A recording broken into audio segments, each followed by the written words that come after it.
Condors Esports is innovating intercollegiate gaming in Ontario and beyond. We've built a community where you can compete, play, and work in a dynamic program accessible from all campuses. Condors Esports is more than just gaming. Here, you'll find empowerment and inspiration in state-of-the-art facilities equipped with the latest technologies and unwavering support. We are varsity athletes, turning victories into championships as high-performing gamers. We are relentless, constantly pushing our limits and pursuing excellence through every match. We are Condors. Gaming connects us on campus or online, all through best-in-class equipment. We're building a foundation of experience, powered by our passion, in developing skills that drive personal and professional success. We are eager students transforming our dreams into careers in dynamic and emerging industries. Condors Esports goes beyond gaming, fostering enduring friendships, unforgettable experiences, and meaningful connections. This is your chance to transform your passion for video games, esports, and technology into something impactful. Learn how Conestoga is introducing Condors Esports to your campus and connect with fellow Condors striving to soar. We are Condors.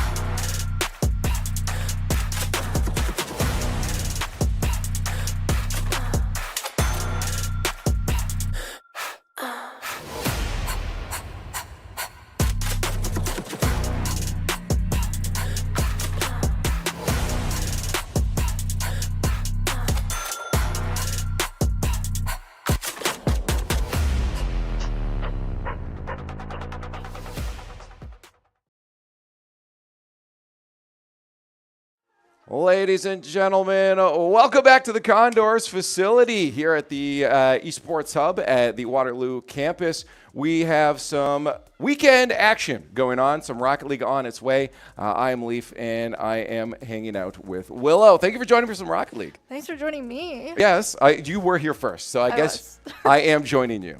That is an accurate statement. But today, yeah, we got some Rocket League. You said you already had some fun with Rocket League the other day. Yep. How'd it go? Really well. 5 games. We lost 2 of them. But the 3 that we won, we went 2-0.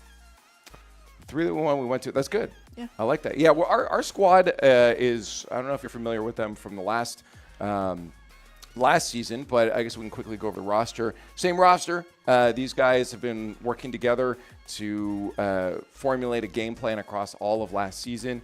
They're hopefully bringing in just that same game plan into this season. Looking good. It's Chunk, 80, and Rashiel. All 3 of these players have changed the way they approach the game coming into the last semester last year, and then into this season. It's, I'm hoping, going to be the same plan, but just even tighter for them. And of course, we do have Herd the Turd as their coach sitting there with them at the desks there. But you told me you already saw these guys playing. Yep. What did you gather, I guess, already from them coming into this semester early on? Insanity. Yeah. So Herd actually yesterday let me in and listened to their comms. Oh, that's awesome. That was crazy. Yeah. In just the 4 minutes, there was probably like 30 different things said between each other. So fast-paced game. Very much. And so I learned very quickly just how much these 3 are so entwined with each other. Mm-hmm. And it's just watching them yesterday. We seen Rashiel with, I lost count of how many goals that man got. He was getting like straight. You love to start. see Like, then. There was one goal that was 3 seconds in. I love it. And so yeah, 80 was definitely, he played really good. Assist. The Chunk was just, I mean, he was playing dad mode. Dad mode, yeah. Yep. So just anchor at the back. He did get some goals in himself, actually, quite a lot. We got a lot of goals. Well, that's often what we see, and I'm wondering if we will end up seeing again Chunk play a bit more of that, support that anchor third man role.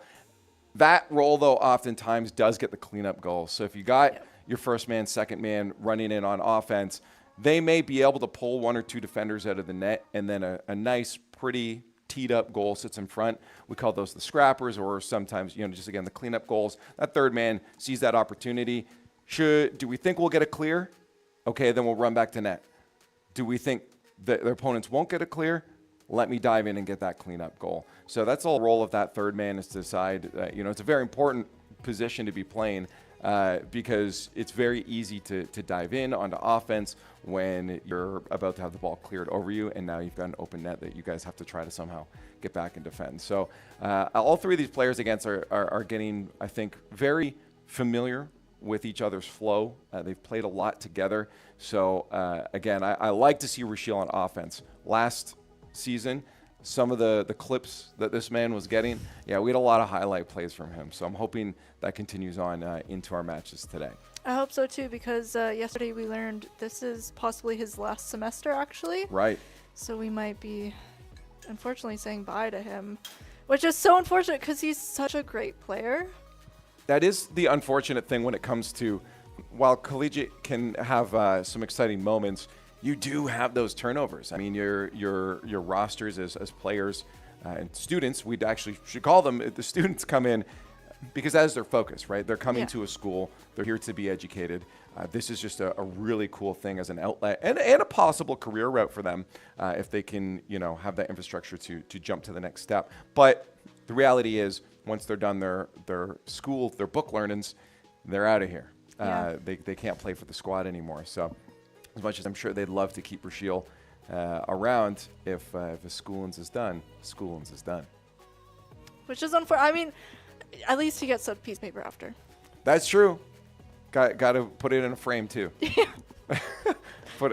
Remember the good old days, But I'm excited.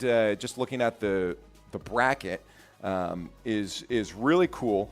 There are some names here I'm familiar with, which we actually won't be playing because we're on the opposite side of the bracket of them. St. Edward's Hilltoppers was one I was looking at. We have Wellis and Drury. These are two players that Wellis competes at a decently high 1v1 level.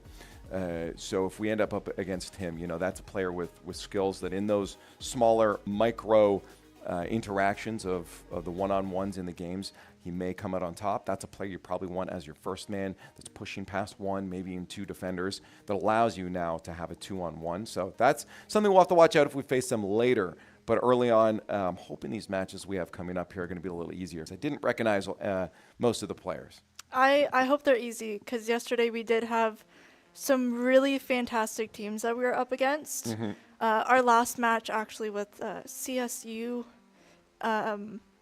it was essentially like we were playing ourselves.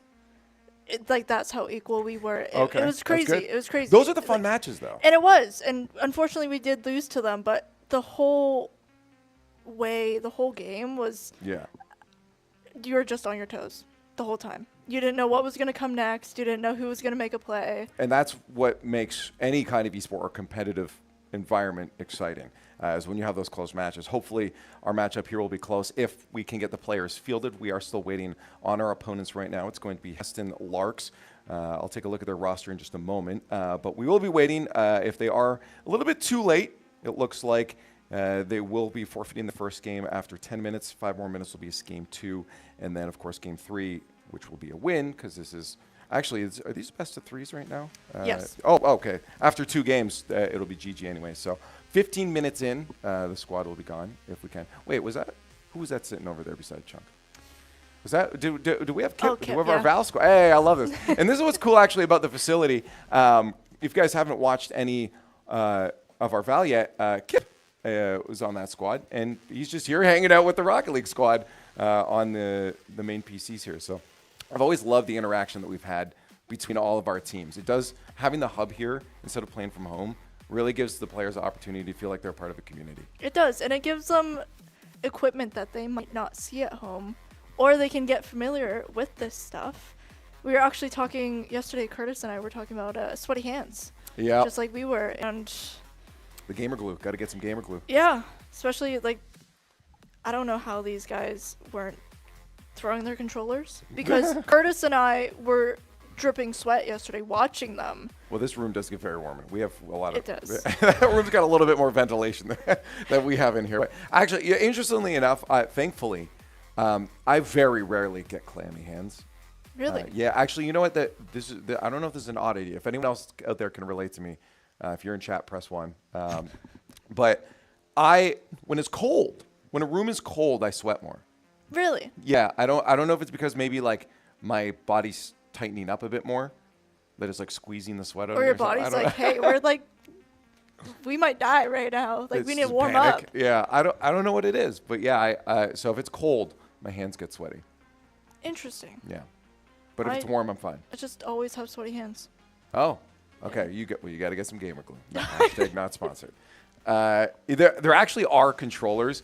I don't know when it comes to the inputs if they're any good, but there are actually controllers that have fans built into the handles of the controllers as well, which is a pretty good invention, IMO. And I don't know how like first-party controllers don't have those.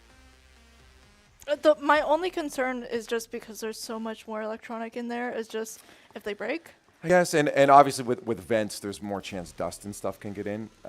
But at the same time, you look at things like the DualSense controller for the PS5 and how often that breaks. I don't think it's really going to affect it much more anyways. The analog stick's always getting stick drift.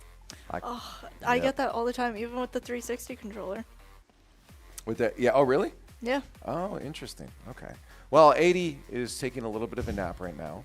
We do have the rest of our matches to play throughout the day today. But while we wait for opponents, because we still have not yet heard, it's probably better that we give you a chance and stop baiting the anticipation here and come back to the games once they are actually ready. If there is end up being a forfeit, we'll let you guys know. But we have a lot more matches. This isn't the only one today. So more matches to go. Hopefully those teams show up. But for now, we'll send it to a quick break, and then we'll hopefully see some games on the other side. Esports is for everybody. That's what makes this so special, where there's not a lot of barrier to entry. It's, do you have a passion for gaming? That's all it really takes. There's so many different things involved in this. It really does take that full team to make a successful event run.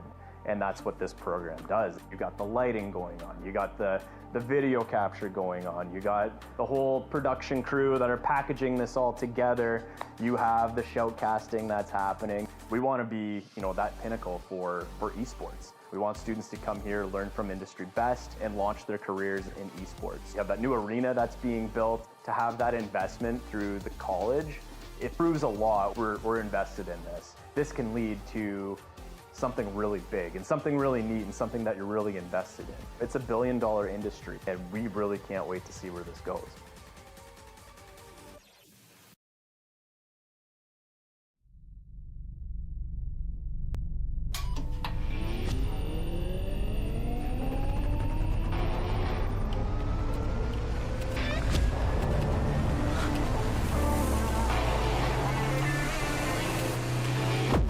Conestoga College is setting the stage for a new era in gaming. In 2025, we're opening a state-of-the-art esports venue, a premier facility for high-performing gamers in Canada.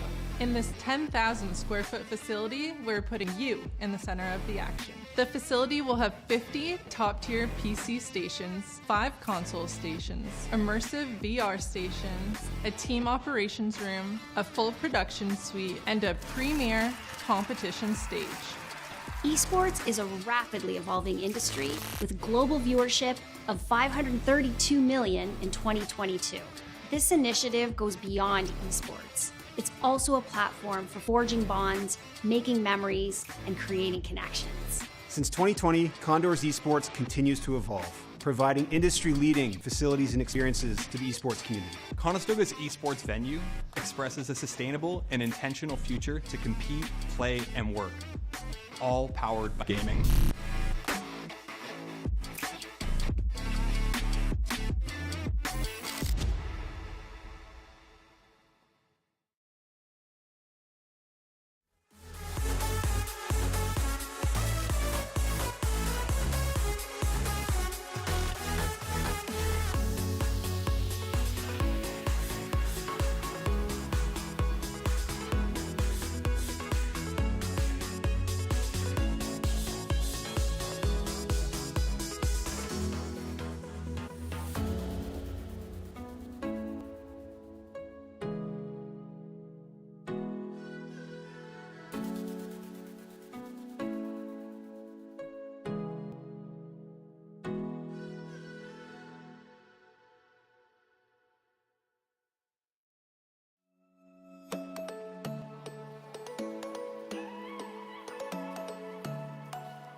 don't know if you want to celebrate or not, but we did get a forfeit win on our first match. This is all for seeding anyway, so it's not implications towards the or doesn't affect our season play coming up for NECC, but for seeds, obviously, this is a good sign. Yeah. Yeah. And then coming up next, I'll see if I can pull up the bracket again here. Condors taking down the Heston Larks. Oh, it was such an easy match. Going up against Mount Union Purple again. I looked at the roster. Only one of the players, maybe, I may recognize Thunder, but that's a pretty common word. That honestly could be probably anybody. So I don't know if it's a player that I know. If it is, that would be a player to watch out for on the field. That would be someone that we want to keep an eye on here. So beyond that, I still am confident in this next best of three. We should be able to take a win. I hope so. Yeah. I want more wins Fingers under our crossed. belt. Yeah. I don't want more tears after. Were you our crying? Our COD games, yeah. My heart hurts that's after true. those. Yeah, we did go and cry. It was a long session, about 3 hours straight. We're dehydrated. Still trying to recover. Yeah, it wasn't that tough. But those matches were hard for their COD They were. teams. They're playing. They've already played 2 of the top 3 teams in their league, so that was not easy. This should be a little more in our favor. Again, our Rocket League squad is not one of the best in the overall collegiate scene, but they are definitely above what probably the average squad out there would be. There are universities and colleges across North America that are quite literally buying out pros to play for their squads. That's crazy. And we don't do that. We do that a little more organically here. Of course, we're looking out for the best players, but these are players that are going to the school. These are players that I believe had intended to go to the school already and have worked together to try to create an ecosystem where they can actually still be good at the game and compete organically. Yeah, and I mean, I feel like that's a better way to go about things, especially since like these players have worked together for a year now. I think a bit over. There was a newer addition. I believe 80 was one of the newer additions to the squad. Yeah, they've gone through a couple iterations while some players were playing together. But yeah, they've been together for a good amount of time now. And it shows with Rashiel off the bat, just going for the ball. There it is. Second game technically for the squad. Up against Mount Union. I believe it's their purple squad. We'll see if we can, again, take this down pretty easily. Best of 3. All you need is 2 wins. Be able to shut him down on the offensive. Rashiel, you talked about his offensive play yesterday and how he was looking. Tried to go for a double tap there, but that ball ended up back down in their own end as we call the blue half our home. And that is one place, as much as we love it, we don't want to be there. That is very true. Well, yeah, I mean, we can be there. We can, if we're defending. But you're definitely right. Giving the opponents less chances to shoot is good. I mean, they say it, the best defense is a good offense. Yeah. If you don't have to defend because you're shooting, well, you can't get scored on. That is true. The ball's not in your court. It can't really be used against you. I'm intrigued to see, again, just from my perspective, this is going to be a bit of a, while it's a feeler for the players out here, a feeler for me of how the squad's doing. Flip reset, saved on the goal line. Pity Gleege, what a name, has been honestly the star player for me in terms of this Mount Union squad. We've seen him getting involved in the offense and the defense. There's Thunder to make the save, and Pity up the corner with not a lot of boost at all to work with. And the Condors are being a little bit suffocating. This is something you're going to see them probably working out. Demo plays like that, too, are going to help take a player off the field. You're going to see them also trying to steal those 100 boosts up in the top corner there to make sure Mount Union gets stuck on the defensive half. It's good to know. And these boys yesterday, they made plays like these, where they just hounded the opponents at their net, made them feel very uncomfortable. Oh, good bump. And the players just get a nice open space to just score in.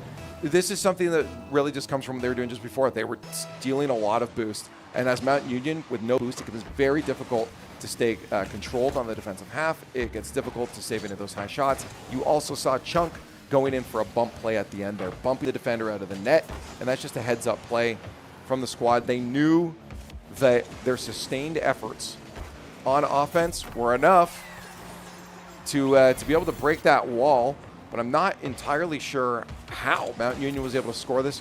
We had 2 defenders in net. 80 was low boost. Chunk trying to come off the wall, flip a little too late there. Quick answer from Mount Union. Yeah. Hopefully we answer back just as quick. Yeah, the halfway mark is about to approach, 2:30, almost on the clock. No kickoff chance for the Condors.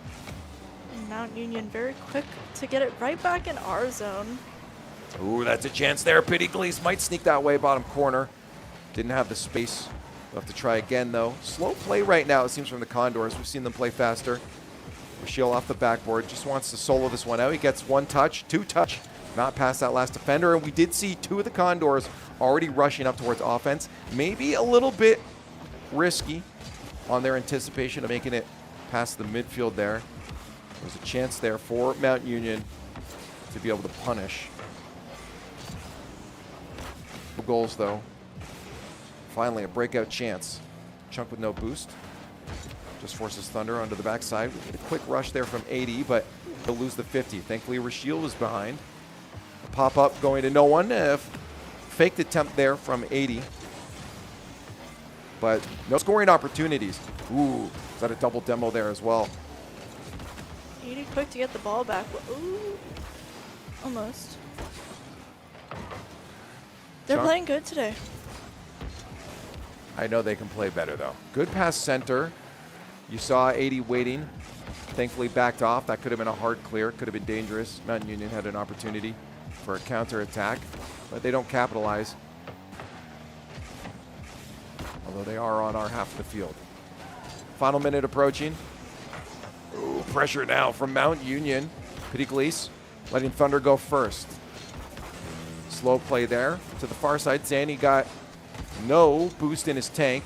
Chunk also low. He'll try to send this one out to the side there for 80, but it goes straight to the defender's hands. Counterattack from Mount Union. They'll go far side, but it's a missed shot. Shield taken out, unfortunately. A lot of physical play.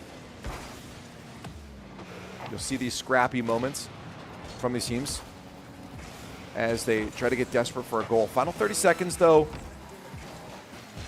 You don't really need to rush anything. No goals here, and it will go to overtime, but Rashiel almost snuck one in. Top corner, almost a slot.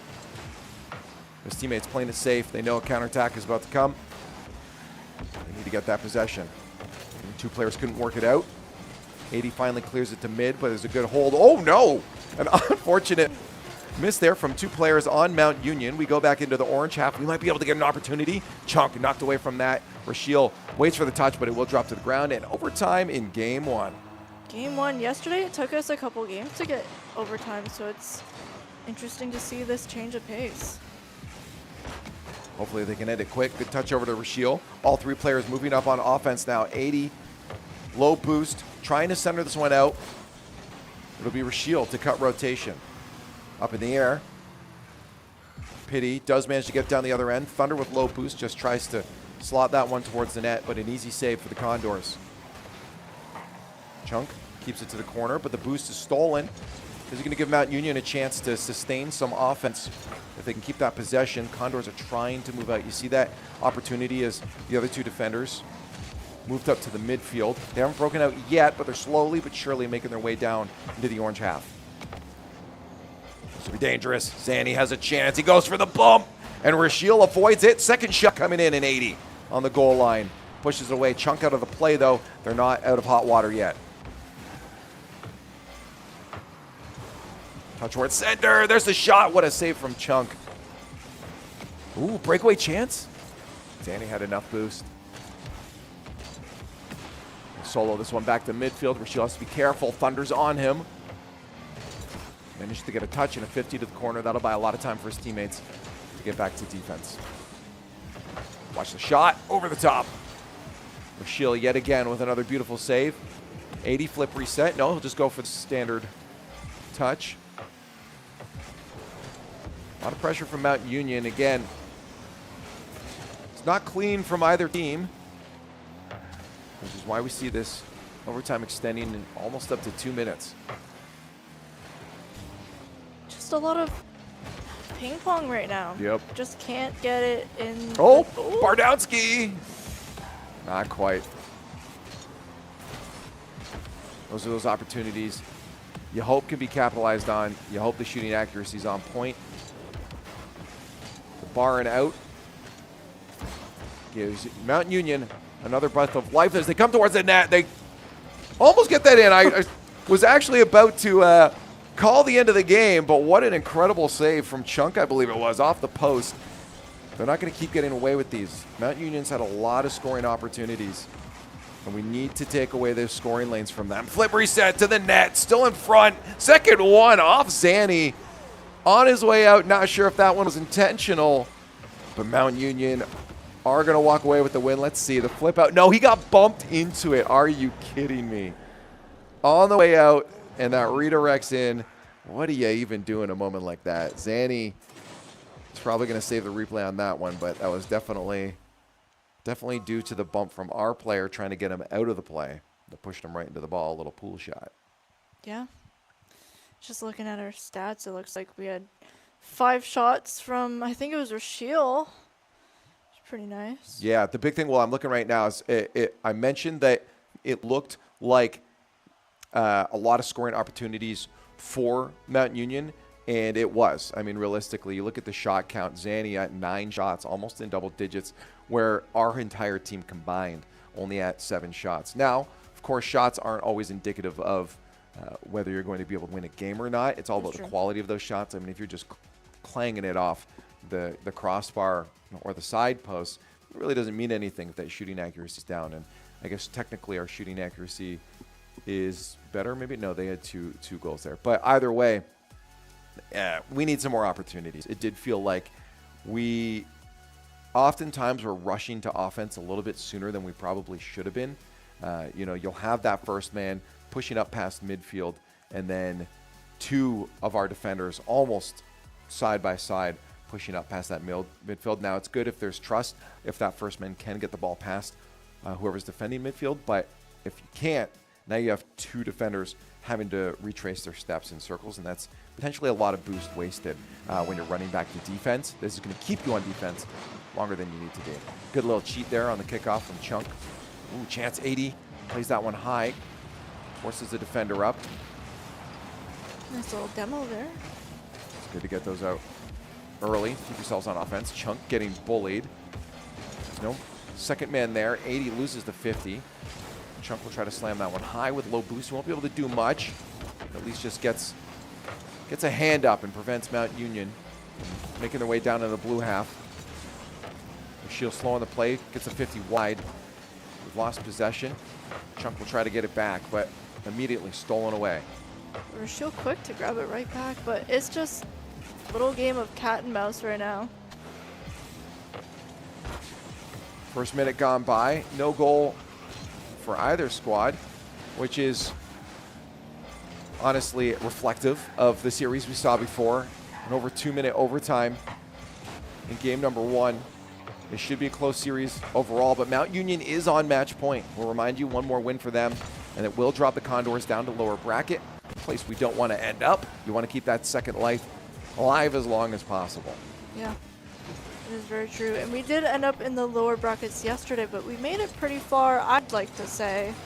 And I'd like to see them stay in the top bracket just to see more of their skill come out against these top teams.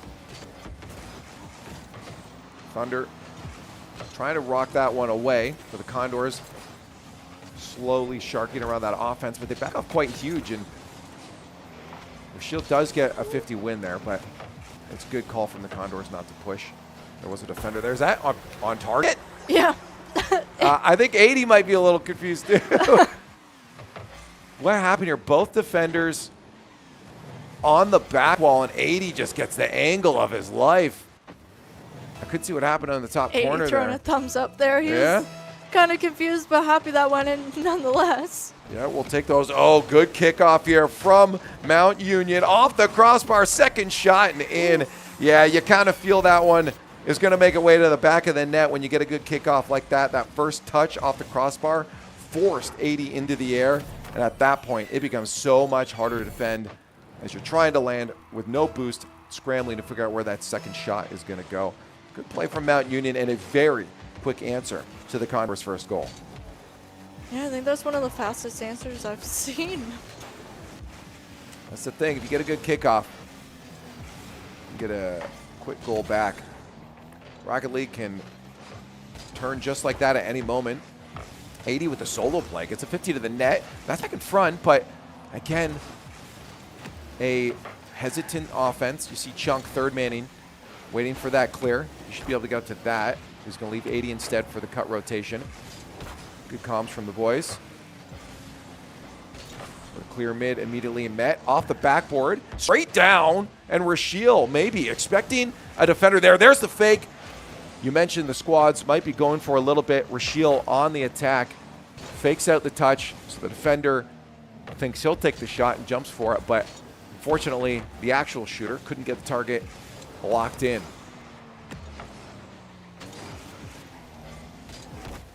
Off the wall, Pity Glees.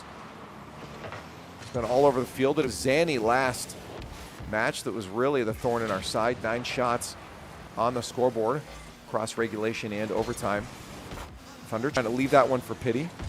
Great call from Rashiel.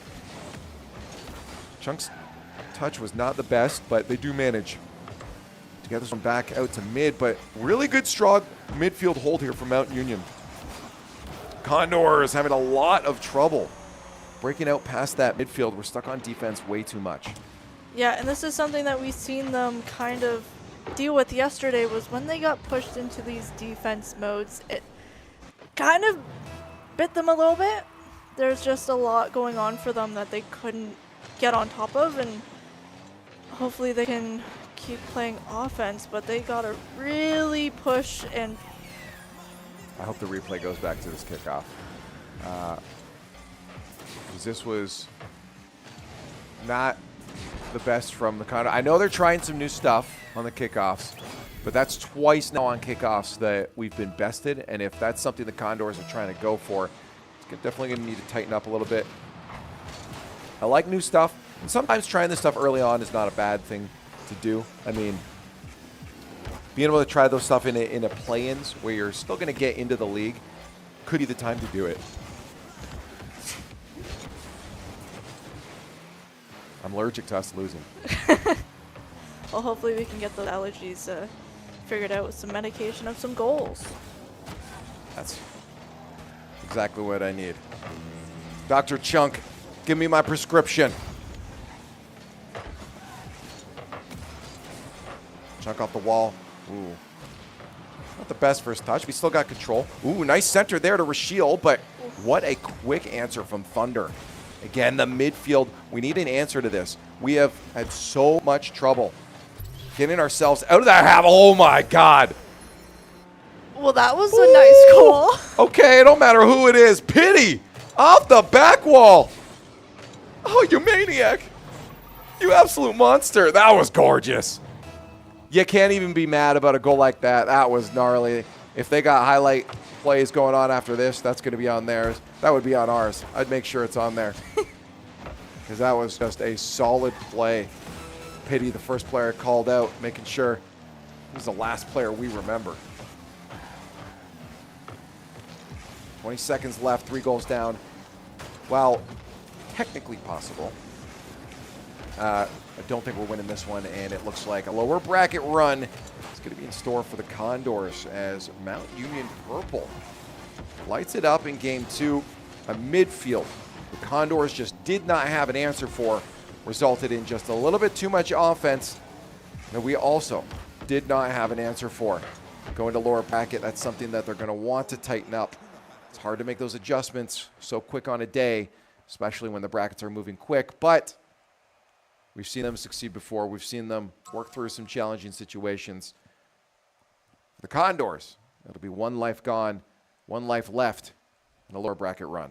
It is, but I will say this was interesting to see from our end. So yesterday, our first match, we had something similar. Just instead of us getting the forfeit round, It was our opponents who started with only scrims, and it's interesting to see how much getting that first actual game in and getting that mindset of this is something that we have to win. And it's unfortunate to see it happen to us, but getting those early games in to warm up is huge. I mean, it sounds try hard, but warm-ups, practice on the day is really important. I mean, oftentimes you'll see these squads at pro level. You'll see these squads in any game scrimming for hours and hours and hours before their actual matchups come to them. So, yeah, getting iced for that first one can definitely hurt momentum. I'm sure they were in free play. I'm sure maybe they played some games together in that time. But it can also be troublesome dropping into ranked, just because sometimes the way you play in ranked can be a little bit different than the way you play teams competitively in a tournament like this. Yeah. So it definitely helps to get those matches in. We've got one in now, though, and maybe a lower bracket miracle run is on the docket. I hope so. Yeah, I'm curious. I doubt we'll have our matchup, since it was a second round, already in this, because we'll probably drop the second round of the lower bracket. But it sounds like we might actually have. No, we do drop into the first into that round. Okay, this will be Widener University Gold Squad. I'll see if I can pull up the roster as well and see if there's any familiar faces on this. But as we just learned, it doesn't really matter. I mean, for myself as well, I didn't see too many familiar faces, but there's a lot of sleeper players in the collegiate scene now. A lot of people excited that they get to play on these collegiate teams. They're putting in the work. They are, and every day we've been seeing that. Yesterday we saw that, just how much these players just come out of left field. You don't expect the plays that they make, and I think even our team gets a little shocked at some of the plays they're up against. Yeah, I think the big thing for now is the shock at probably how we handled that match again. I think I said it in game one that I've definitely seen the Condors play a little cleaner than that. I mean, again, it felt like a lot of underestimating the opponent's ability, which led to a lot of our early rushes for counterattacks. Like, we were looking for those counters probably sometimes when they weren't entirely there. And then when we were on offense, it was a slow first, second man rotation that while there were opportunities to score, we didn't have players there for them. Now, that can easily come with not knowing your opponents very well. You don't want to overcommit. You don't want to be the one to end up letting a goal in an open net fly down to your own end. So it definitely is, I think, just some early game warm-ups for them. If they can get into that flow state between this and their next matchup, I'm hoping we see them light it up a lot more. But, yeah, I've definitely seen higher peaks for this specific roster. Yeah. Oh, yeah. Oh, our next match will be in the lower bracket. It will be a one-life scenario, do or die from here on out. It's still just the play-ins. We still got league play out of us throughout the rest of the semester to look forward to. But, of course, you want to go into it with probably the best seed you can get to make sure the matchups going into league play are the best you can get. For our next matchup, it'll be after the break, so please stay tuned and see if the Condors can carry on through the lowers.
Conestoga College is setting the stage for a new era in gaming. In 2025, we're opening a state-of-the-art esports venue, a premier facility for high-performing gamers in Canada. In this 10,000 square foot facility, we're putting you in the center of the action. The facility will have 50 top-tier PC stations, 5 console stations, immersive VR stations, a team operations room, a full production suite, and a premier competition stage. Esports is a rapidly evolving industry with global viewership of 532 million in 2022. This initiative goes beyond esports. It's also a platform for forging bonds, making memories, and creating connections. Since 2020, Condor's Esports continues to evolve, providing industry-leading facilities and experiences to the esports community. Conestoga's esports venue expresses a sustainable and intentional future to compete, play, and work, all powered by gaming.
Hello, surprise voice from the void. Ladies and gentlemen, we had some technical difficulties that we had to fight. The gremlins got into the stream room again.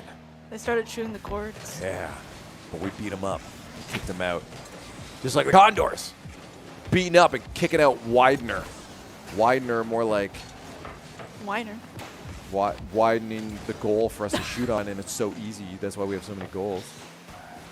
Yeah, this is, you're saying this is what we expected or had seen from them before, and this is what happens when a squad, an opponent, just can't keep up with the pace. And that's the cool thing about Rocket League, or any game really, is that the skill gaps exist, and you can see when those gaps exist. Yes, and this is when we also seen yesterday the boys kind of use this time to sharpen up their skills while also testing out new skills. So it'll be interesting if we will see that once again here. Yeah. The hard thing is that you don't get real good practice. I mean, if you're doing stuff and, for instance, a better team would usually challenge you, 50-50 you in the air, and they're not, sure, it's fun. You get those clip plays, but the unfortunate thing is that a lot of other teams are going to let you get away with those. Yeah. And then that doesn't really give you the best practice. This will give you confidence, absolutely. A little reminder of how good you are compared to some of these other teams. But when it comes up to a team that will challenge you, it can be a little more difficult. Hey, one on the board for Boston. Hey, if we can get one more, we'll get a Brazil.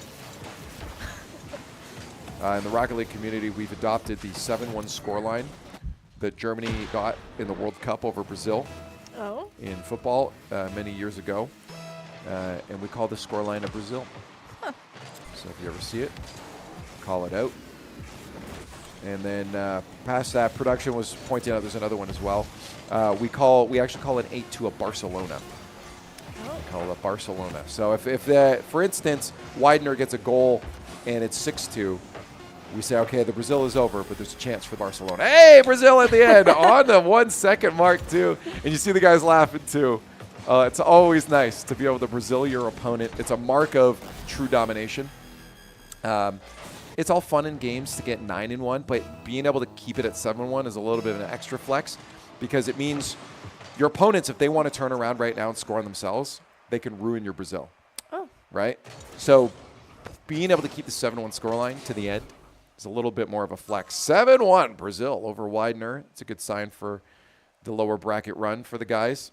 Very nice to see, especially after that last game. It is nice to have this follow-up. Yeah, again, as I said, a little bit of a reminder of how good you are compared to the rest of the field in general. You do know that there's a couple of hills you got to climb in front of you, but it's still good to say, okay, we're not at the bottom of the hill. Yeah.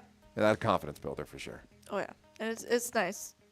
Sometimes you get a game like the first round, and you just kind of question why you're doing what you're doing, and then you get this to follow up, and you get a reminder of, oh yeah, right, I am actually good at this game and not a casual player. Or somewhat good at least. Yes. We'll see how it goes through the rest of the bracket if they can get it together here. This, again, is good for the flow state, the mindset to be able to get up and practice some of those mechs. We saw it. I called out one right before our mics were back on air where 80, you guys saw it though when you were watching, 80 got a nice little air dribble flip reset, used the flip reset to get a wave dash into a nice little, I wouldn't call it a doink, but I guess a pop off the wave dash. The wave dash giving a little bit extra power. That's fun for a player like 80. I know he likes those kind of plays, and being able to get those in can make you feel a little better, a little more loose when you do come up against these teams throughout the rest of the lower bracket that are going to give you a little more challenge than we're seeing from Widener. Game number 2 is just getting underway. Get off our faces. We want to see the game. We've seen the chunk just flying in. 80 very quick to follow it up. Trying to just keep it at least at the midline. We don't want to cross it over. And then Rashiel with his wonderful goal scoring. Yesterday we seen him scoring one too many to keep count of. I mean, Ivan went in there after and told him, I swear I was just calling your name out the whole time. And the boys laughed. So it's nice to see him come back. Yeah, again, a shot like that, while it was a good connect, There are teams in this league that absolutely would have saved that. They probably even would have interrupted that play before it had gotten to that point. It was also interesting, Widener had all of their defense completely missing from their half off kickoff. I was curious where they had ended up. But this is why you're going to see these score lines definitely favor the Condors. All right, Rashiel. He's going to get set up. No, he leaves that one for 80. I don't think I'll have anything off that one. I want to see a little more freestyle setups here. Good saves there from Chunk, though. Oh, a little bit of pressure from Known. Okay. You know Boston what? flying in for that one. Yeah, I got to give this to Known, though. This was all Known with the setup. Good pressure on Chunk and good recognition to stay in the play. About 3 touches, I think he got overall. I think it's something that Condors just weren't quite anticipating based off the play we'd seen from the squad a little bit before. But Known, shout-outs to you for keeping your head in the game there. Yeah, it seems like after that last round, they've woken up just a little bit. Oh, it definitely is a wake-up call when you get Brazil. Yeah. Miscommunication on the backboard. It's going to give Boston a chance to move in. 80 with a fake, hoping maybe someone was behind him, but there was nada. Ooh, Chunk with a solo play. Goes for that double tap. What a read from Chunk. Off the crossbar, expecting that defender not to get a touch there. You see Boston reach for it. Chunk says, no, I've seen you miss these before. And now at this point, again, I think they know they have it on lock. You see the smile starting to dissipate a little bit. You know, some of these plays are classic for the Condors. The problem, realistically, again, as I mentioned, comes with the matchups later on. Yeah, and we might see some really great teams in the bottom ranks, which it happens, you know. I mean, realistically, we're one of those teams, and I'm sure a lot of people were like, oh, Condors are down there. Yeah. Chunk once again. Taking it home. Yeah, this is, I was talking to you before the broadcast there, and I said that third man, a player like Chunk that plays a lot of anchor roles, will get what we call cleanup goals, garbage time goals.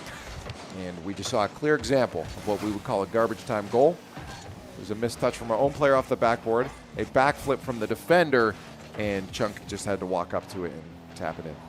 So can we tell Chunk that he can add Garbage Man to his resume? There might actually be, I think there's a garbage collector tag you can put on your profile. Good dunk there. Interesting. I'll have to check that out, but I think there might be a title you can get for that. Yeah, I don't see this going any good way for Widener. While Known did have a good play to set up Boston before, realistically, there is a large enough skill gap here that the Condors will be able to walk away with a 2-0 on this. I will confidently say that now. They will win. Yeah, I can see it. Most of the 3 games that we won yesterday were 2-0s. And yeah, I could expect to see that again today. Past this one, we'll end up playing the losers, I believe, of match 12. No, where's match 12? Chunk with another. Are all these goals Chunk? We're the winner. Oh, okay. So we got the winners of Montreal and another squad. Doesn't matter. We're going to win. We're going to kick their butts. Oh, there they are. My page wasn't loaded. 5-1. Another Brazil on the board? You think so? Yeah. Do you think they keep the Brazil, though? That's the big thing. Ooh, maybe not. Maybe we might see a 7-2. I'm happy this is the one that Chunk with his 5th goal, I think. This is, again, this is what happens when teams start having the space for freestyle. A little musty flick, we call that one. When the player uses their flip while facing downwards or backwards, they backflip and it flicks their car forward. And gets a lot of extra momentum on the ball. Interesting. Musty flick. Named after the popular content creator, A Musty Cow. A creator I'm not familiar with, honestly. Yeah. He's been around for a bit. Throws great after parties. I take it you've been to one? Yeah. Didn't go this year. Went the last year's, though. Very fun. Brazil, 1 minute 24 left to get it. There will be the first goal. And hopefully the last to secure the Brazil. Hold it on, guys. Do not get scored on. And do not let them score on themselves. I want the Brazil. If you guys score, if any more goals get scored, you guys forfeit. I've actually done that. If I can't hold a Brazil, I forfeit. Really? Yeah. I want to win with a Brazil and a Brazil only. Well, we might see a double today. Get us to the next series. Every goal you get. This is, again, as I said, this is a good match. We planned our technical difficulties. Yes. We knew this one would be a sweep. We knew it would be chill. And yeah, okay, good. They're just keeping the ball over to the side, keep that possession. No more goals, guys. Chunk. Leave it. Thank you. You just want to keep that pressure on. A little back and forth, going from side to side is what you want to do if you're trying to keep a score line. Just end the game. No, guys. Thank you. I'm a little upset. They were trying to score there, it looked like. One more. No! Okay, good. That was wide. Thank you for missing 80 on purpose. I know yesterday we did have one pretty much full field goal. It was kind of a fluke. I think it was 80. He was pretty much at our goal. Sent it, and it went right in. Yeah, was it a pinch? Do you know? I don't remember. All I remember is Curtis and I being very shocked. No, 80, leave it. No, no! 1 second remaining. I'm disappointed in you, 80. I am disappointed. 8-1. It's toxic. Okay, maybe you get scored on quick. Get the Barca. Just skip kickoff and get scored on. Oh, they killed it. Okay. Well, if I were the admin of this tournament, I would take away their last life here and kick them out. But they do move on. And as we mentioned, they'll be playing the winner of the Match 12 series on the bracket. If anyone has it up, that'll be the winner of WSU and Université de Montréal. Well, Chunk had of his 6 shots, he got 5 of them in. Has a very good shooting accuracy. Yeah, he should be proud of himself for that one. Near 100% shooting accuracy. Is it though, or would it be like 99.9? Something like that. I don't know what the actual math. I mean, 5 out of 6, 5 divided by 6. Carry the 1 over to the 3. That's upside down, and now you have an inverse gravitational pull, and add somewhere around that. Okay. Yeah, somewhere around that. You had me believing you for a second that you're actually doing good math. Do not believe me. And then you started pulling the inverse. I'm like, is this an actual math term? If I ever sound like I'm saying something smart, you can immediately call me out and say, I do not need to listen to you anymore. To be fair, I'm not good at math, so I'm very believable when it comes to people just saying things. I'm not either. I'm a commentator. It is written into the code of commentary that we will mess up math significantly on stream time and time again. It's not even in the fine print. It's like the first line, cannot be good at math. Yeah, it's one of the requirements for doing this job. That's true. Can confirm. That's all it is. All we need to do is to be able to read the scoreboard to you, and it said the Condors won that last match. The Condors getting their 3-0. A little bit of a fun game, but again, the big thing for them is going up against harder squads. This really does not help in a large amount if you have another team that's better than you or equal to you. Sure, a little bit of flow state, sure, a little bit of confidence, but you still are going to get shut down quite significantly when it comes to how fast you're connecting with passing plays. You're going to have people intercepting those plays and shutting you down. We saw it in our match earlier. Yeah, and hopefully the one thing I want to see from them going into the next couple matches is just defense. Just getting on top of it. Yeah, I want to see, well, again, it's gonna be hard depending on how our next opponents play. But the thing that was really struggling with us was our ability to move out of defense past midfield. We saw so many times our defenders rushing for a counterattack. that was getting punished immediately, which then resulted in our defense having to scramble. So even taking a step further back, if they can fix their moves out, their clears past midfield, the chance to move the ball out with possession out of defense should, and do it smartly, should help the defense overall. Hopefully. Well, we got a long journey to go ahead of us. A potential, if we want to win this whole thing, 1, 2, 3, 4 more matches, I believe, and they start turning into best of 5s and best of 7s as we move on throughout the rest of the bracket. So if we get some wins, long journey, and I hope you guys stick with us. We have another game coming up just after the break.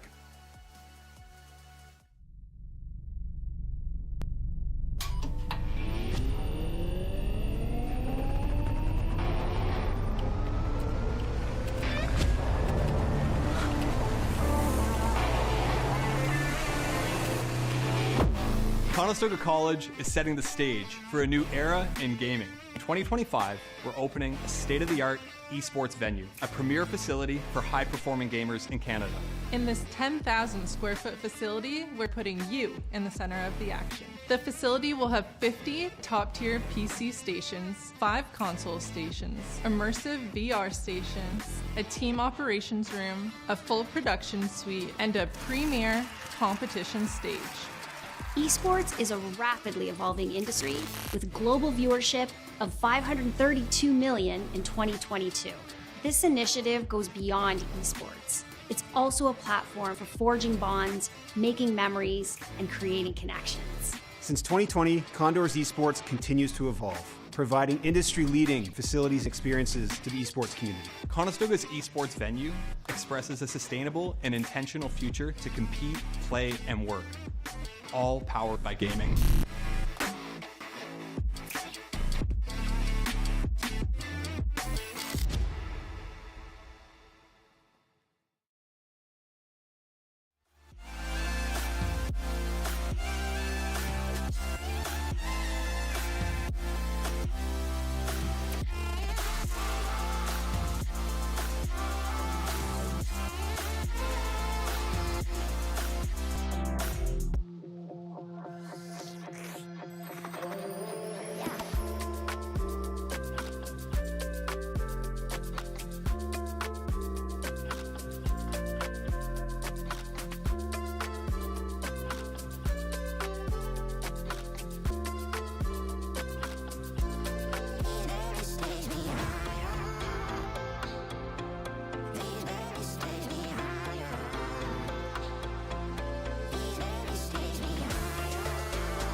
Esports is for everybody. That's what makes this so special, where there's not a lot of barrier to entry.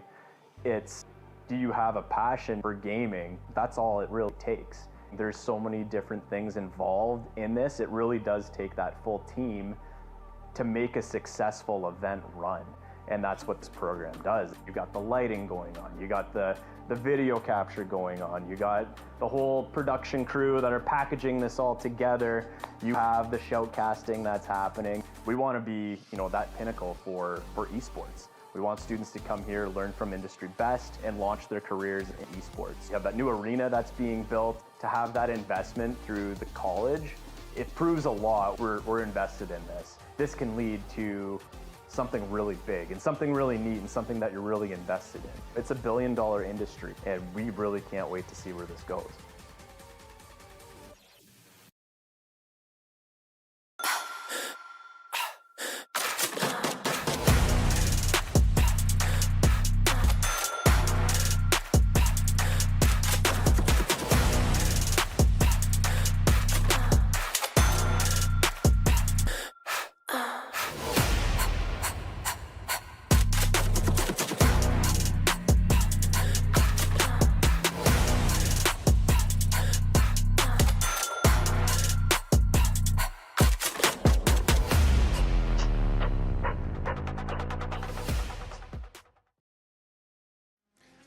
Welcome back to the Condors facility. I'm here, still Leaf, and I'm hanging out with still Willow. You good? Yeah. We've had quite the day today. We got all messed up by a squad in the upper bracket. Unfortunately. Yeah, we got a forfeit win to start though. That was kind of interesting. Yeah, it was kind of cool. I'll take it. I'll take those.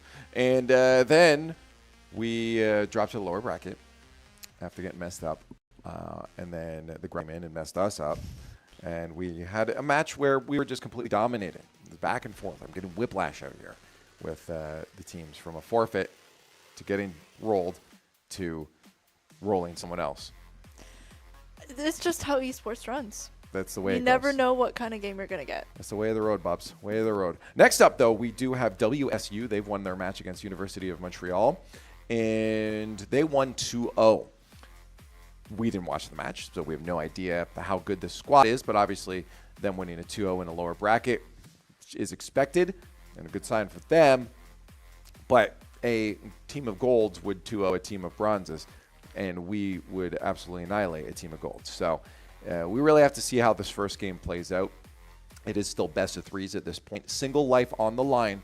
I must remind you that if they lose this, then the journey through the play-ins is done. Obviously, still have league play, but the plans for today will be done for them. Unfortunately. So hopefully we continue with this one life. Keep pushing through. Yep. Baby it if we really need to. Wrap it in bubble wrap and tape it up and put like one of those neck pillows around it. And put it in a cupboard with a lock. I was going to say kind of something along those lines, but I don't know about a cupboard. Maybe a little room like us. Because we'll put holes in the cupboard. We can breathe. Like a Tupperware container, just poke holes in the top. We'll put babies in Tupperware containers. That's where we've gotten on today's stream. You said it, not me. Well, we'll put these guys in Tupperware. How about that? Weber State, WSU. I wonder if they call it Weber. A lot of people because we have Weber Street just over here. Yep. A lot of people out of town will call it Weber. I've heard, yeah, and it's German? It's German. Yeah. Weber. Yeah, it would originally, because we're a German settled town, so yeah. Weber. But we'd say W's as W. So we saw Weber. Oh, we got a grand. Weber would be two B's. Just want to point that out. That's a Weber. That's a spider. Making a mess. Oh, Weber. Condors against Weber State. We're kind of just a moment here. Actually, about 3 seconds. Because kickoff is about to go. Best of three still. 2-game wins, and we're good to go. Look at the kickoff there. Both squads going for the cheat. We get an early goal. Rashiel.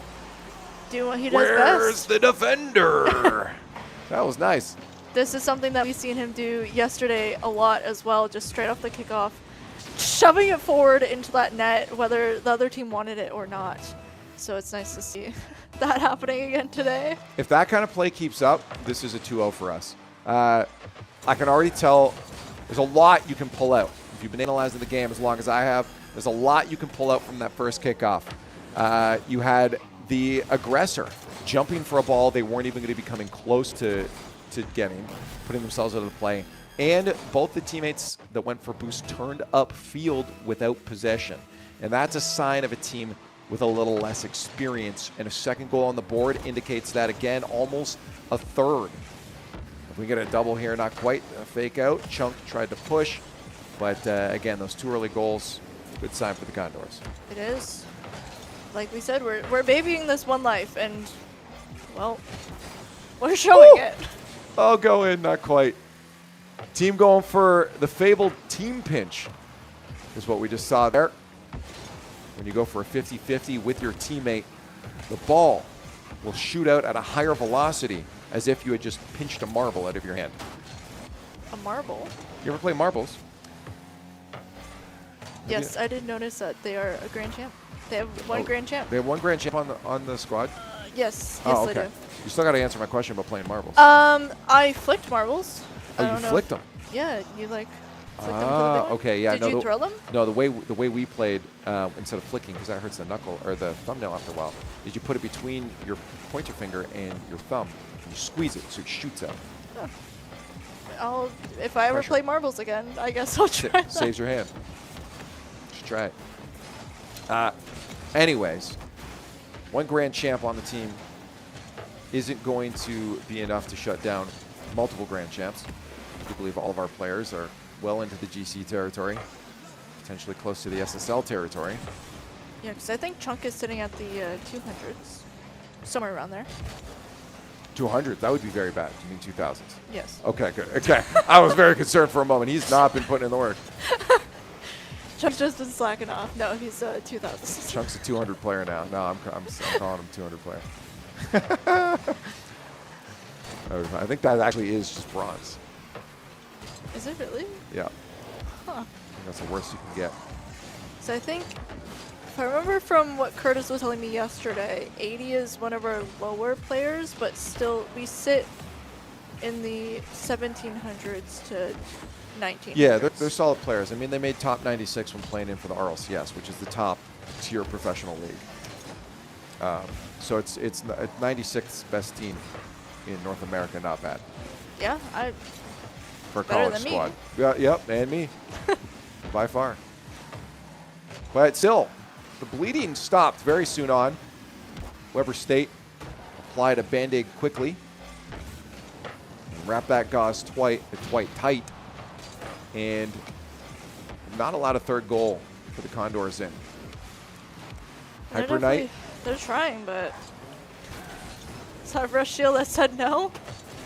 Yeah, I'm guessing, based off the air dribble, Hyper Knight might be our grand champ. We'll see, there he is again for the pull-up. Yeah, you're going to watch a player like that probably get a little more aggressive.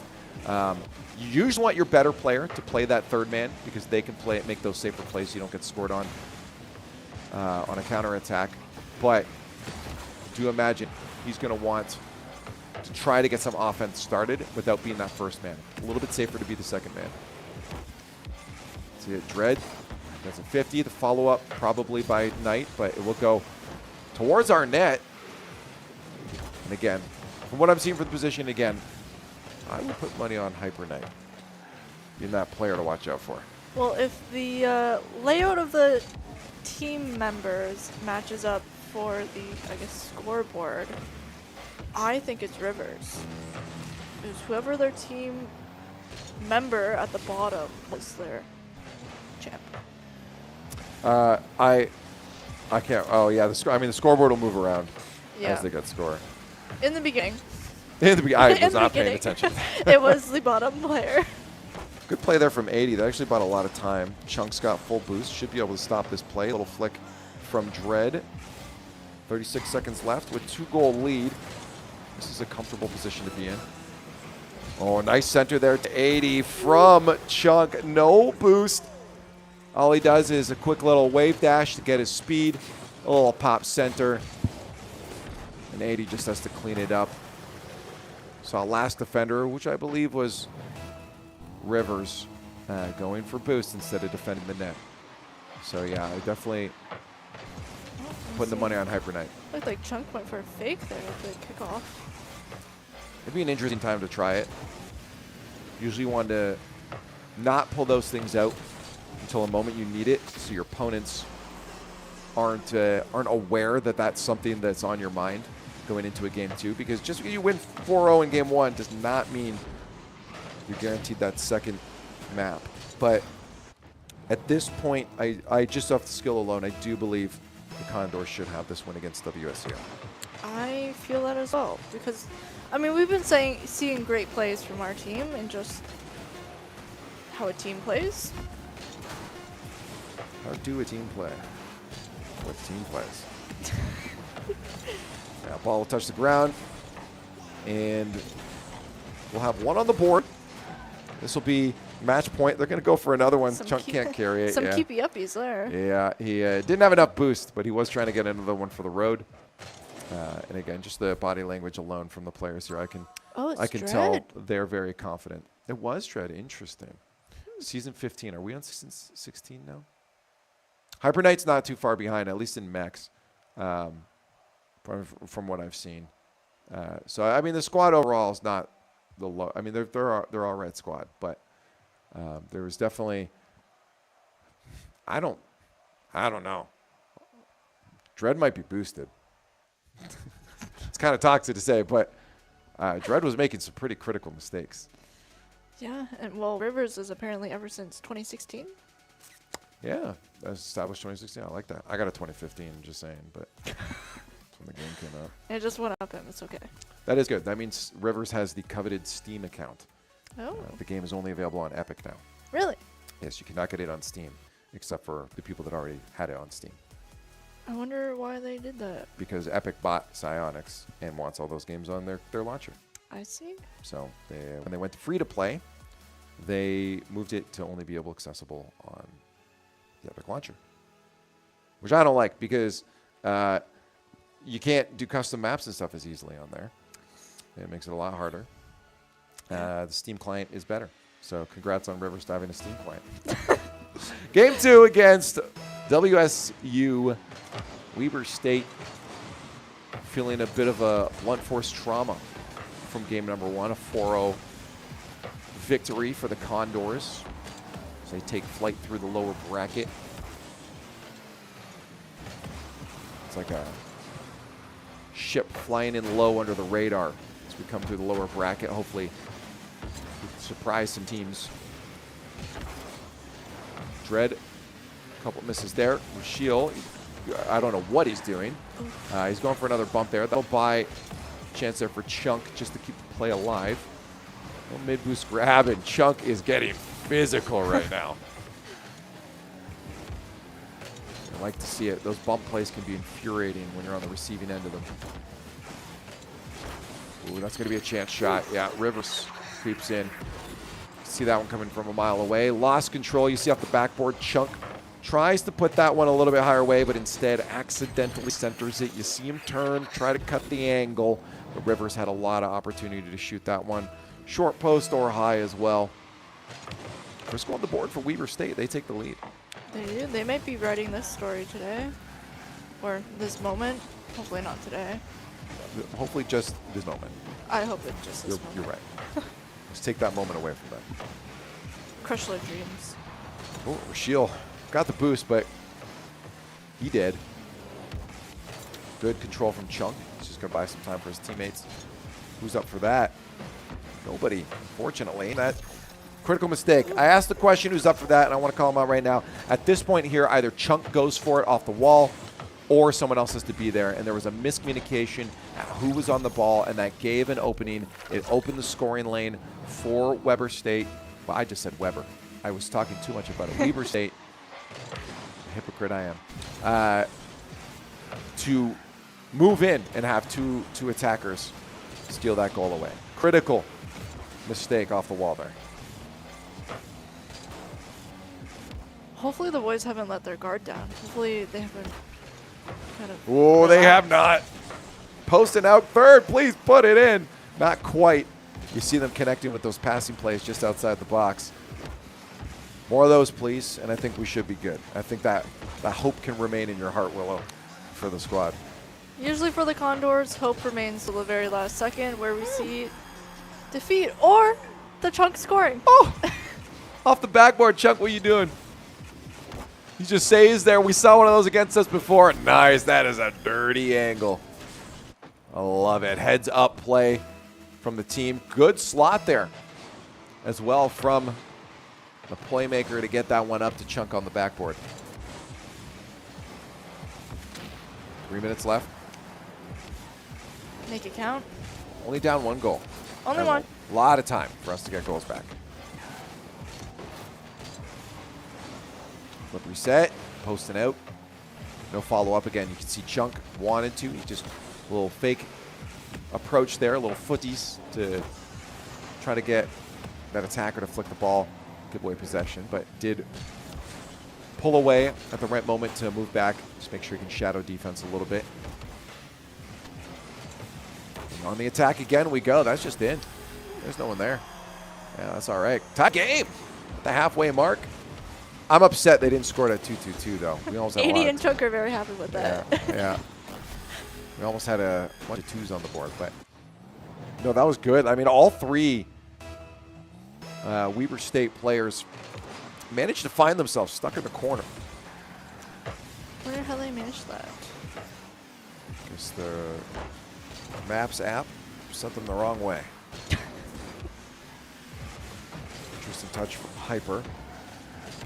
Rivers goes on the offensive in front of the net. Now, miss there from Dread, I believe. Potentially was Hyper Knight. Oh, what happened there? That's a good 50. Throws that one into the air. And again, with 2 minutes left, lots of time, a minute per goal. There's lots of time.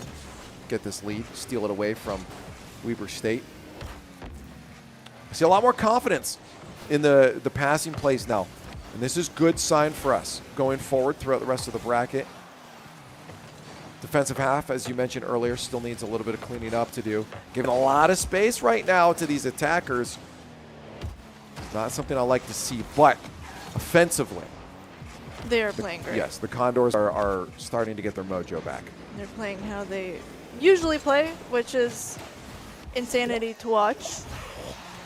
That was a good play. We got to give a shout out to whoever was Rivers in there, the player that we hadn't been talking about too much. Good bump on Rashiel that allows Hyper Knight to jump up, just get the force on through, put a little mustard on it, and do a little weightlifting in front of the net. It's a lead now for Weber State. I still believe in our squad to come up victorious overall by the end of the series, but there's certainly a bit of fight on the other side right now. Put it away. Just past the minute mark. Goal line almost away, but look at the confidence in 80. This is what I wanted from the squad earlier. There's so many times they did not have that second man close enough for chances like this. And this is how we see them play yesterday, where they had one guy who kind of sat. The furthest they would go would be that mid-line, and they had 2 offensive players just really keying into each other and understanding what the play is going to be, and then getting those goals. That's what they should be doing if they want to have a suffocating offense. And that's what they should be doing if they want to play a good game of Rocket League. There's the second man again. This is exactly what we need going forward. High confidence in the squad and their offense going forward. But again, defense can come later. For now, let's suffocate the WSU defense. Break it down. Get those boost steals. Get one more before overtime. Let's see if we can end this one in regulation. Still on offense. Rashiel might be able to pop this one up. He does get a 50 in our favor. Ooh, that pop out there is good for us. 80 goes high, flip reset. No, he'll just go off the backboard. Leaves that one for Chunk on the net. Hyper Knight keeps that away. It's not over yet. Rashiel double tap, leaves that one away, and it is going to be to Chunk to score it. What a good final finish. In the last couple seconds, the Chunk. Oh, that was a good leave there. Look at Rashiel. He wanted to go for that sick ankle double tap, but it was risky. just keeps the wheel off of it. Chunk probably called it out to leave it for him. And a good finish, 0 seconds. And WSU watches before their eyes their bracket run crumble and dissipate. Chunk with 7 shots.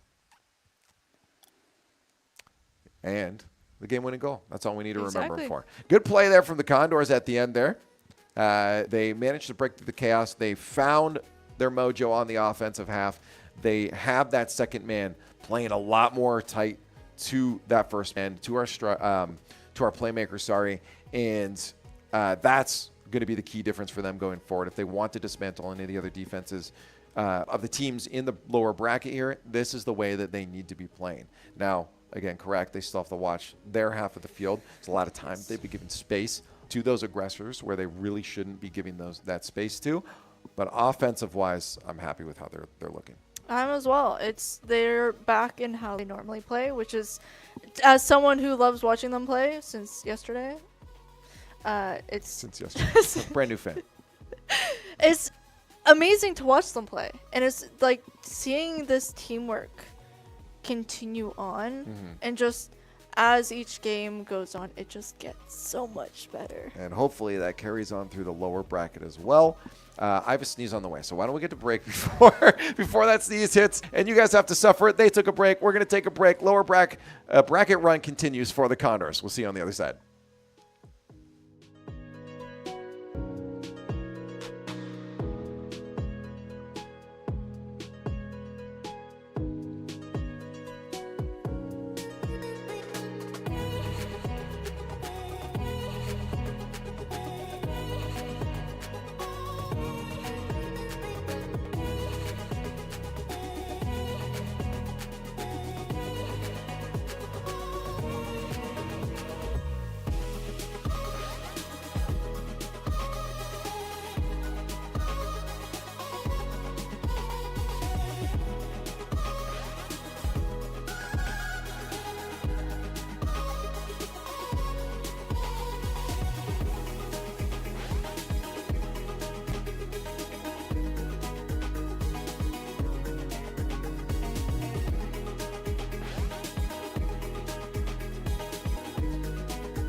Condors Esports is innovating intercollegiate gaming in Ontario and beyond.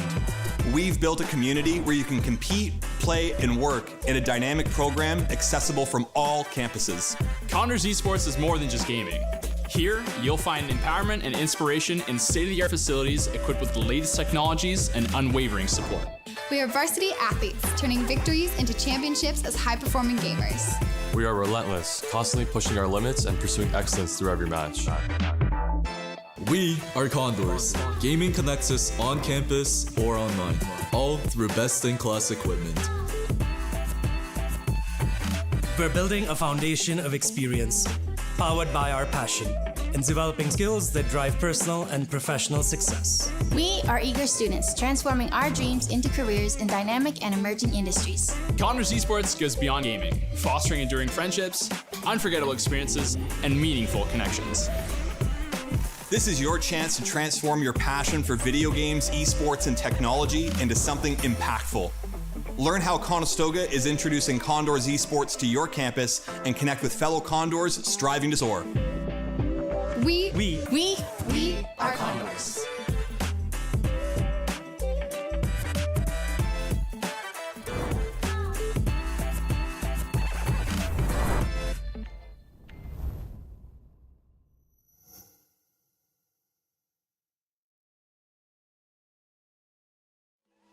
Hello and welcome back to the NECC play-ins for the Condors Rocket League squad as they try to find their position going forward in league play. I'm Leif, and with me is Willow still, and we just came off a victory, looking relatively confident coming into the next one, and we did just talk to the squad about how they're feeling. Yeah, I got Chunk gave me 2 thumbs up when I asked. Rashiel gave me a nice smile. 80, I think, was kind of zoned out, so I'm going to say he felt good. That's great. He'd be zoned out. He ruined our Brazil earlier, and I'm mad at him still. But, yeah, the squad was saying last week they weren't quite feeling it when they were doing their Tier 3 play-ins. And now hopefully they're back on their game a little bit. I kind of agreed with them. I felt, and I mentioned it too on the broadcast, that in the upper bracket there, it definitely didn't look like they were quite on their game, even in their lower bracket matches until that last one we just saw. While defense still needs a little bit of cleanup, their offense, Willow, was making us happy. Very much. Well, up next we have GCU on the docket, and I believe this is still best of threes. It is 2 games, and you're in a potential total of 3 games to play. We'll see how GCU handles us. It might be difficult if their university is called the Grand Champ University. Don't say that. It's a whole school built around Rocket League. I don't think that's what it stands for. It should be good. But a little bit of air dribble there from Nandozo Bozo. What a great name. Rashiel and Chunk. They're going to go for the bump play, but a good stop there from the defender. Keeps that one away from being a goal, stops the scoring lane opportunity for the Condors. And a heads-up play makes me think that this is going to be a close series between the Condors and GCU. I think you're right. These boys are playing really good on both sides. We're going to worry, though, because we are on defense. That's one of the things that we're still concerned about coming into this series. As we move into the orange half. This is the chance on the goal line. Saved out by Bean Boy. A double fake there, and that's going to go to Nandozo Bozo, who flicks that one nice and high down the other end. 80 having to use up all of his boost tank to get that one away from the net. 50-50 out center here, and Nandozo Bozo dropping that one on target yet again. 80 with the clear. We need to get boosted up. This isn't going to be a sustained effort on offense because our boost is starting to struggle. Chunk will want that corner. He'll grab it. And right behind him to pull up the weight is 80, but that's centered out there. A bump on the goal line. Almost giving that first goal to GCU.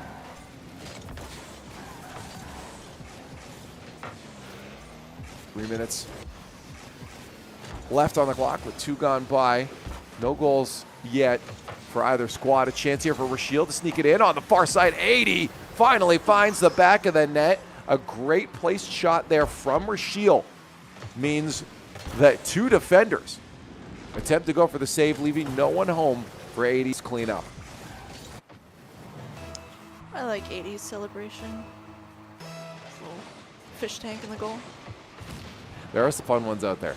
Well, we seen a cowboy hat yesterday, little finger guns. I do like that one. It was great. People were using that one during the Texas World Championship Series. Were they? Very appropriate. We're going to touch out to the left side from Chunk. Follow from 80. Can he get the double tap? Oh, that'll be clean if he gets to center. There might be a follow-up there from Chunk, and he can't get it in. Goal line. Follow-up by Rashiel. 50-50 after 50-50, and I love the counterattack. This was brilliant. This all started at the other end of the field. The way Chunk got that defending touch that put that one out to the left that allowed 80 to even move it down there in the first place is where it all started. Good synergy from the squad overall, and I'm happy they got the finish. A lot of those saves there were worrying me that GCU would thwart our attempt. Ooh, that's a shot on target. Thankfully, 80 was ready. Shield 50, follow up by 80. He'll lose that one. Chunk's got a lot of boost, and he'll just take control of this. You don't want to slam that one away. You want to keep it close. Keep that possession. 50 center. Rashiel's going to be there for that. That's the tight 1-2 I love to see. I love these boys. Yeah, great plays. They do. You love it when they connect. Mind readers without actually mind reading because they communicate. No, that was a great 50 because that slotted that center. If that was any weaker than that, Rashiel would have had to peel off. Oh, Flipper said 80. Oh, how's that going to go in? There's 2 defenders. I'm sorry, 80, but you should. Yeah, Rashiel's confused too. That should not have been a goal. I'm sorry, 80, as much as I'm happy for you scoring. You got 2 defenders. Oh, it was an own goal. It bounced off the last one, but realistically, the first should have blocked it. The second should have popped it high. But hey, we take those. Absolutely. I do love Rashiel's shared confusion on that. 4 goals now for the Condors. Chunk almost had that. It's looking mighty good for us in the series overall. See how GCU answers. Can't get too far ahead of ourselves. It's very easy to get overconfident in situations like this. I love Chunk's offensive play right now. He's starting to play these corners real slow and low. And that's allowing him to make sure he's not centering and popping that ball out for any of the attackers from GCU to try and find a scoring lane. So that little change alone has been great for our defensive efforts. Yeah. And I know yesterday one thing that Curtis noticed is we're good at getting the ball up, but not good at getting it down very fast. Well, the good thing is we're just keeping it down on the defensive half. You see it every single time Chunk gets possession of that ball in the corner. He's not bringing it up high. He's keeping it low. There sure will be some opportunities where he will probably do that, but he's doing his best to keep it low. Yeah. Yesterday, one of their kind of weaker points was getting it up in the air and just leaving it there for the other team to grab. And seeing today them kind of make changes with that so that they're not giving those opportunities away. Absolutely. You see more goals like 80 goals right now. This was good. Again, Chunk just with the low plays right now. They're like, we don't need to play it high. And the tight second man. This is all I want to see from them that we didn't see in the upper bracket. So lower bracket run, looking good for us, because especially with that change defensively here, just the control from Chunk has been, it's everything we've been asking for. It is, and Chunk, even yesterday, we've seen him hanging back before, which really kind of changed the way that the game went when Chunk hung back, because then we actually had someone there as a just in case an oopsie happens, and Chunk would very quickly slash it out, but the bozo strikes. GCU getting one on the board. That was a good touch up there. Chunk, unfortunately, stuck on the post. It's a bit of an awkward position to be in there. Defensively, we got caught with our pants down. But 19 seconds left. I think game 1 should be locked in. We should be fine. But obviously, we're looking at game 2. And this is what GCU is also looking forward to, is seeing if they can figure out why the Condors have prevented them from scoring. And with one on the board, maybe they found their answer. One more for the road. We're going to try. Maybe. No, that's put down. Game 1 to the Condors. And lower bracket run keeps on going, keeps on trucking. 1 life left. It's always scary when you think about it, but hopefully they're not really thinking about it. Again, it's just plans. You can drop out, but for them, you don't want to lose still. No. I mean, a win is a win. You want to, whether it's top bracket or lower bracket, it's a win. Mm-hmm. Well, it's just wins in general. Winning is good, and it feels great. And a 5-1 also feels great. They are on match point. If they can get one more 5-minute round against GCU, they'll carry on to the next part of the bracket. What is a season or an S1 ring genius? RNGenius. There we go. Yeah. RNG, of course, being your random number generator in games. And we have a game mode that allows you to have a bunch of power-ups. Yeah, and so you can punch the ball. You can be a tornado and suck the ball in or spin it. Yeah, there's a lot of cool stuff. It's a whole separate game mode that actually has its own ranked mode, too. Oh. And if you get SSL in that mode, you'll get the RNGenius game title. Interesting. So a lot of alt modes, I guess, for our opponents, which is not going to help you. They're playing in traditional 3v3s. So maybe that's why we're seeing a dominating win here from the Condors. They're playing the wrong mode. Condors now looking to shut this down early on. I do believe this was the team that's a West Coast team that we are swapping servers with as well. So, yeah. And that obviously can play a difference when it comes to playing, but as long as we're below 100 ping and it's stable, it should be fine. But an early goal for GCU might show that server could end up playing a factor against these two squads. Possession for Nando. Cranks that one towards the net. And Demos coming out across the board. The physical play could be also a key factor if one of those teams starts to focus on those. And it looks like GCU actually is. I saw another hunt down there from one of the GCU players. So, oh my God, an own goal potentially. Yeah, that one handed it over to Froppy. Crossing the goal line. We saw, I believe, 80 ends up getting a piece of it towards his own net. Not what you want here. 2 goals on the board within 30 seconds for GCU. Yeah, and Chunk, it looked like, realized what was happening just a second too late. It's unfortunate, but it happens. I mean, that's a move that I would make in an 80s defense. That's a me move. Well, let's hope they stop doing that. I hope so. Go forward. We all hope so. Again, the ping could have played a difference there. And another goal for GCU. I don't think it should be that bad, but... Well, to be fair, yesterday when we were up against BC, the ping did play a big difference. No, there was definitely just some rotational issues going here for the Condors. Yeah, no, this... I'm not sure. There was some decision-making going on around midfield there that was not the best. If we don't see another open net like that. Shield late to the play. Will have to be Chunk in 80 to play past midfield. That's in our favor. If we can get some boost, hopefully we'll be able to sustain an attack here. 50-50 going back towards our own half. And no boost. 80 really needs to get this pick up, and I think he does. He does. Shield, last defender. In case a shot came towards us, but it doesn't. Battle at midfield. Bean Boy put that towards target. He's got the flip reset. He'll be able to push the attack, but Froppy misses this. This is going to be a chance for us to put one away, but again, no boost for one of our players on offense, and there's no finish, no goal secured for the Condors. 80. First defender gets a touch to the side. A follow-up also by 80. Out center. A misread there from Rashiel and Chunk, and that pops center. Play it safe. This is a little scrambly. It's getting a little scary, and it's really hard, especially if you know that ping is getting involved with shots. Right there, you saw a pre-flip from our defender, and that's generally in anticipation of a ping shot coming in. It's harder to react. You have to be very anticipatory. And yeah, it's definitely a ping factor in moments like this. That right there, you saw a dive. Nando just waits last second. See this dive right here from 80? 80 probably hit that on his screen. It's unfortunate. Moments like these makes my heart hurt.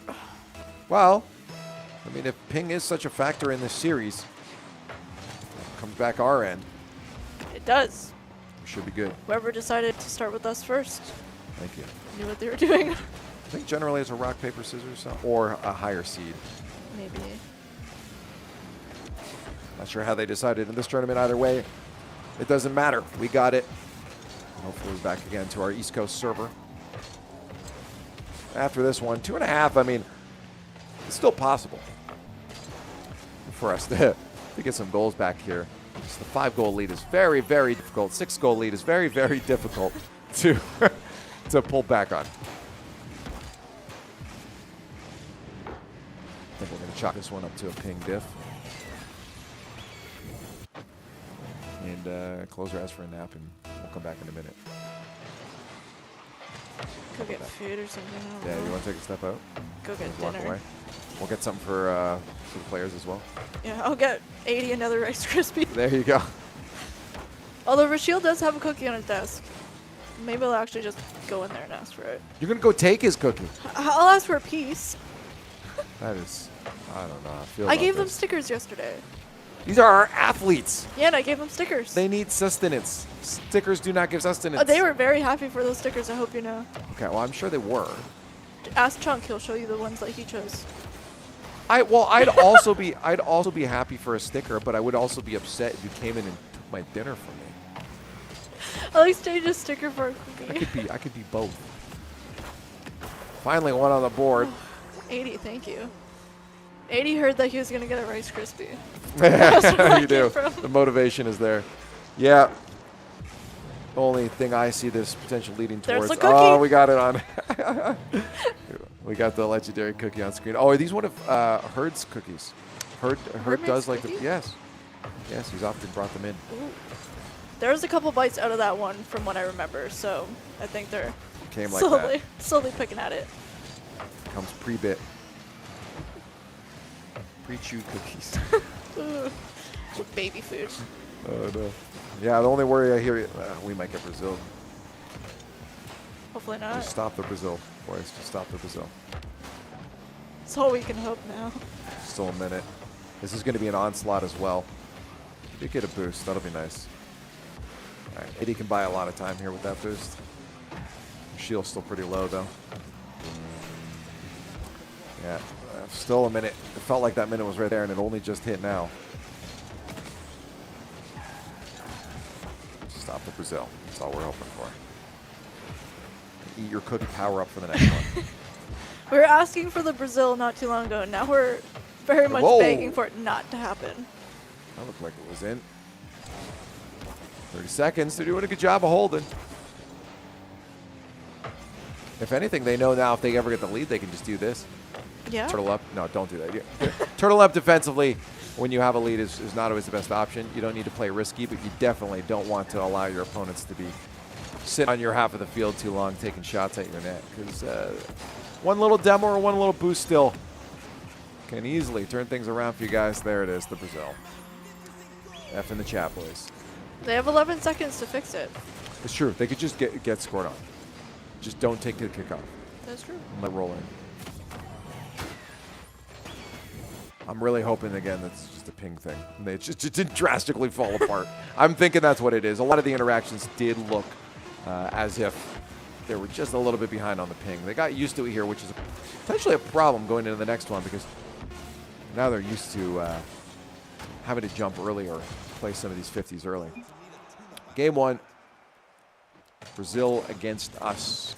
I think they're confident. I mean, their smiles. They're like, yeah, this was a ping thing for us. This was not going to be easy. So you see this, well, we see it. The server trading out now back to an East Coast server for us. And hopefully, as we come to I believe our first best of 3 now. Yep. Yeah, this is our first Game 3 match. They've all been 2-0s before this. That it goes in our favor, and with ping on our side. I hope so. I really hope so. That's what it is. for the squad going forward, do what you did in the last one. That's all you got to do because the game plan's looking a lot better. I mentioned it on the offensive half of things. We're looking great. We have a great first, second man pressure point for our opponent's defense to deal with. Defensively, ourselves, Chunk specifically has been making some good plays whenever he's that third man back. I love to see, again, that low, slow play. Just keeping it close, making sure he can get those low 50s. Keep possession. Don't just slam the ball away. There's a few times in our early series in the upper bracket where we did see, again, that ball bouncing off that sidewall towards the opponents where they can take a shot. He's starting to prevent that. He's recognized that that was a pain point for them before. And as long as we carry that into this one and our match going forward, the Condors should be safe. Game 3, our first of the day against GCU. Ping dip playing huge factor in both Game 1 and Game 2. Fingers crossed it plays that factor in Game 3 for us here, but an early attack from GCU almost turns into an air dribble bump. We haven't left the blue half yet. Well, this might be our opportunity. Good 50 from Rashiel. At least we're in the orange zone. That's what I'm happy with. I'll be even Finally. happier if we get a goal. Well, it might be the chance here. 80 tries to center that one. 50 out in front of the net. The follow-up there from Rashiel. And he finds just the right spot to put it. The defender can't stop it. And My the dreams first have goal been answered. on the board for you. Willow happy. The boys locked in. It's only one. They know it's not over yet. You see the chairs pull up. The last will come in a few more moments. Oh, goes for the bump. Doesn't even matter. Chunk is going to slot that one bottom left. Now Rashiel's letting the smiles come out. You see 80, I think, forcing the defender to think and jump a little bit early. Yeah. And that's hard, again, with that pick for that defender to know when and what they should be doing it to keep things as tight as possible. So it opens up that room for error, but a good kickoff here for GCU. Fake out from Mendoza kills that play, though.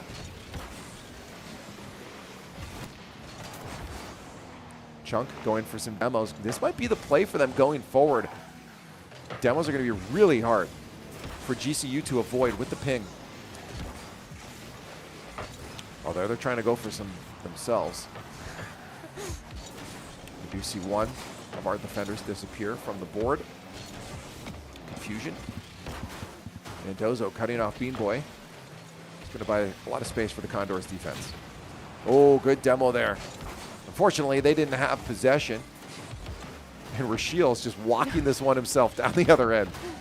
Just guiding it along, giving it a little push. Kind of like a dad when they're stroll. kids with their training wheels and just took those training wheels off. Uh-oh. Slow roll. What? Yeah, bump play here. And we saw that in the first minute. GCU started going for a lot of bump plays. And that pushed Rashiel off the ball with no boost. He can't recover. And with another demo happening just seconds, milliseconds before that, our last defender was not spawned in time to stop it. A goal bought back from GCU, and the price was our blood.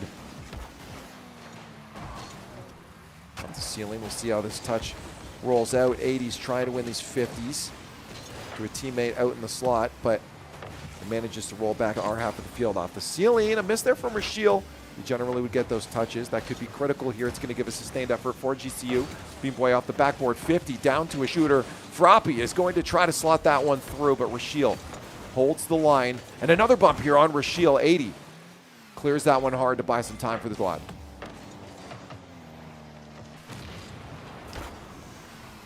Off the backboard.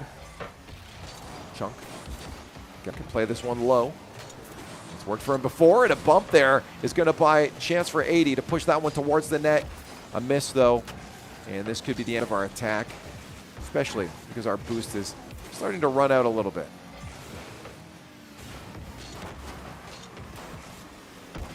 Play from our own half. Good 50 win. Can Chunk get there in time? Probably not. That'll get pushed to the side.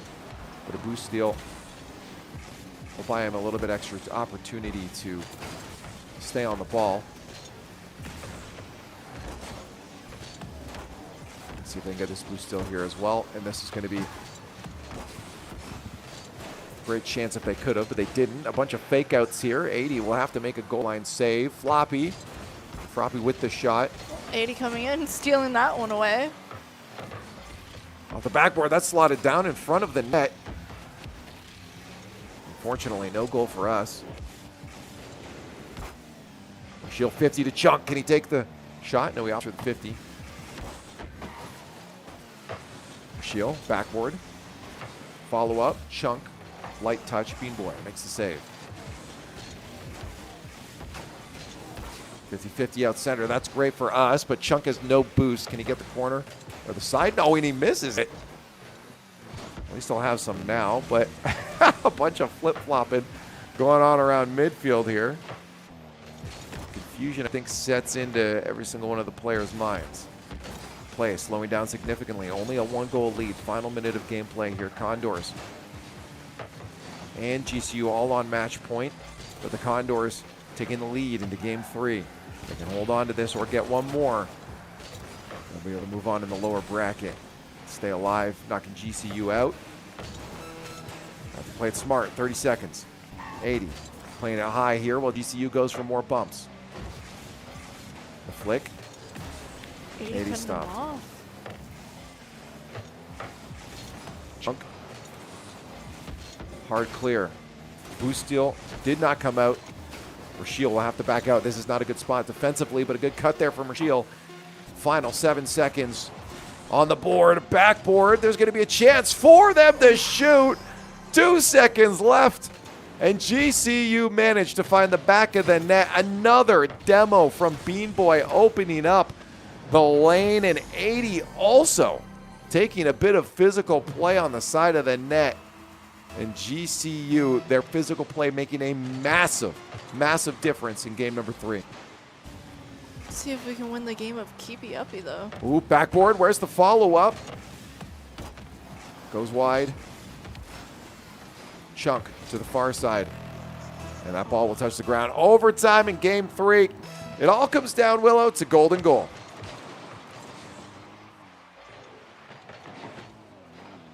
Now, I would like to see an overtime that we seen yesterday. Not like that.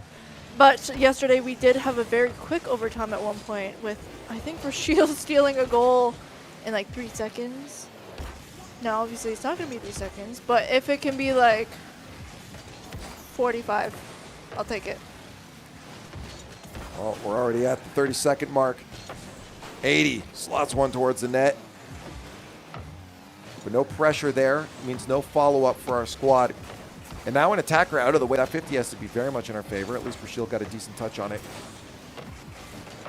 Another one, but all these going to the side. Lack of possession on the offensive half here means lack of scoring opportunities. Although low boost. Chance for 80 to put that one back out for Rashiel. Rashiel off the sidewall. Does he have Chunk to help him out? There's Chunk, but 80 is going to need to get back with some boost. He's got a 3v1 to deal with the bump plays that were coming out before. It gets very frightening. Thankfully, they managed to hold on. No boost is going to start to get real scary here. Follow-up rebound to the far post. Rashiel will play it low and slow, as Chunk has done many times before. He's got the boost and tries to get a 50 out. He does. That's going to buy a lot of time now for the rest of the Condors to get boosted up. Rashiel up top. The mid-boost grab. 50 not in our favor. Froppy doing a great job despite ping to be able to get that out, but it doesn't matter. A steal at midfield. And 80 is going to clean this one up for the squad. 1 minute 38 into overtime. The 45 was almost there. I didn't necessarily. It could have been 145. I would have taken it. Well, you're adding. No, you're not just adding 1. You're adding 60. It's still a 1. It's the 1 is there. Either way, the boys managed to lock it in, move on in through the bracket, and they continue that lower bracket run. Starting off with an unfortunate series where it didn't look like they were playing very well. They also weren't the tightest in their first series in the lower bracket. Thankfully, their skill diff came in their favor. But then things started to brighten up quite a bit offensively. And then into the next series, defensively, it's been looking a lot better. So all around, the squad feels like they're starting to hit their stride. It does. It feels like they've started to round out in all their skills and all their spots. It's nice to see. It's nice to not feel stressed watching these boys. That's very true. And I'm curious. I'll take a look, too, if we have our next match. It does sound like we have it. We have Mount Union coming up next. Did we not play them already? This is a rematch from the first squad that we ended up playing today. Okay, so now this is actually really exciting because now we get to see if what we've been working to tighten up in this lower bracket does come around and into fruition against this Mountain Union squad.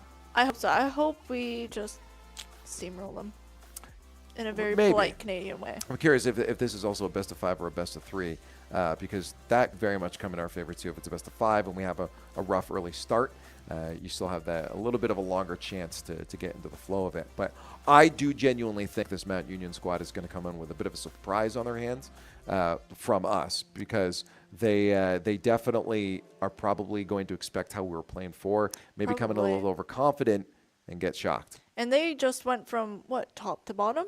Right into our laps? Yes, they came down here from the top bracket to face against us now. So they're coming off a loss, which definitely hurts the mental a bit. You're coming off a loss, whereas we're coming off some wins and some gaining momentum. That's definitely in our favor. And I've seen some miracle bracket runs from teams doing stuff like this before. But we can only find out by playing the matchup. And we'll do that in a few moments here while the players get ready for our next one. Lovely matchup on hand to see if we can shut down the team that sent us into the lower bracket in the first place. A best of 5 on the other side of the break.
Welcome back. Hopefully not for the last time, as we have the Condors run in the NECC Tier 2, I believe, play-in bracket, where they're trying to figure out how league play is going to go for the rest of the semester. I'm Leaf, and Willow is joining me still for these matches. Team is starting to look a little better. Just a little bit. We've definitely seen them round themselves out a little bit more. The defense is starting to come back into play a little bit more with Chunk kind of usually it's Chunk, although the other boys have stepped up to play goalie and really keep the ball out of the net instead of in it. That's true. Our next matchup, though, is going to be a little bit more difficult. I believe this was the squad that knocked us down into the lower bracket. We'd like a little bit of revenge. That would be very nice. It would be. But a win here would get us what? Into Tier 2? Tier 1? Tier 2, I believe. Division 2. Okay, cool. That's good. Let's get the win then. Well, they have a cryptozoologist. Yeah. Aren't you? Sometimes. Depends on the cryptid. Anyways, this, I believe, now is a best of 5, and the squad. It's not GC. We're not going to get a rematch. Don't worry. This is a rematch against the upper squad. You can see it again with Pittigleech, Thunder, and Zanny. Team that we are angry at. And Zanny was the one that we were keeping our eye on last time because some crazy plays by them. Well, very specifically, the shots on net were higher than we would have liked them from that player, but all three got involved. But again, we mentioned this could be a little bit of a wake-up call. They might be coming into this a little overconfident, knowing that they've knocked us down before, but with the change in offense and defensive efforts from Condors, hopefully this can be a turnaround. But we have to make sure they keep those up. Good type plays there. That's not what they were expecting. Bar and out. That's an unfortunate play by the boys, and they probably felt that they were going to get it in, and then just something, I don't know what went wrong there to just drop down. Well, the bar, you want to connect it. Sometimes the bar down skis are great. Get that in. It's hard to save, but yeah, the shot was just a little bit too high, and it popped down off the ground and upwards instead, allowing the defender some time to push it away. The Condors, I liked what I saw, though. It was two of our offensive players connected real well. Great save there from Chunk. Good read. See if we can get another one to push us once towards the opponent's half of the field, but we'll have to fight from midfield again as they don't quite have possession. And we do see Mount Union sticking together in the corners, oddly. Usually there's 3 of them in there. And a win there over the top with all 3 players in the corner. Usually would give us an opportunity, but again, we're a little bit late to the ball. Oh, but thankfully, we do get it. I'll drink of water. Let me see this again. Oh, it doesn't want to let me see this again. You can piece it together, though. It was a nice up in the sky and ride the high down. Will admit, I had 3 frames to look at there. But first goal on the board, and my suspicions... Oh, I thought 80 was going to come in and clean that up. Might be accurate that Mount Union... What? Did one of their players just bump the... Yeah, that's what I thought I saw. It's what it looked like. That's... Uh-oh. Yeah, that was not the play to be making, and I think we might be seeing Mount Union starting to feel a little bit of the pressure that they weren't anticipating coming into the series. Some very interesting plays by them. I mean, we've seen Zanny and Thunder doing a little bit of a ring around the posy with each other in front of their net. Not something I would personally want to be doing, considering that you have 3 other players wanting to score it into said net. Almost had a free goal down the other side. Oh, that might be free for that, but a misread there is going to give us a second breath at life. 80 starts to work his way downfield just to be a nuisance for Shields. Going to use up all his boost, though, to get down that half. 80 and Chunk at mid. Might have a chance to get possession, bring this back down the other field, but they opt for a defensive play instead. The 50 little boost steal there. Yeah, I like it. Look how tight that second man is, though, with 80. And the third man rocking in now is Chunk. Makes his way back. Good timings on the boost. And he'll play it low like he's been doing before for his defensive efforts. And it works wonders for us in terms of possession. And here we are just playing little footsies with the net at this.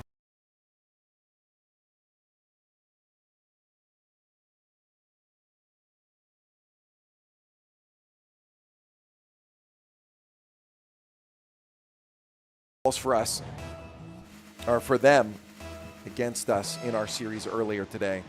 But Mount Union showing they're not going to go down without a fight. Condors have to understand what they're doing right now is still going to work. It's very easy for a squad to say, uh-oh, it's close, it's not working. All you need is one goal. Keep up the game plan. You guys will eventually break through.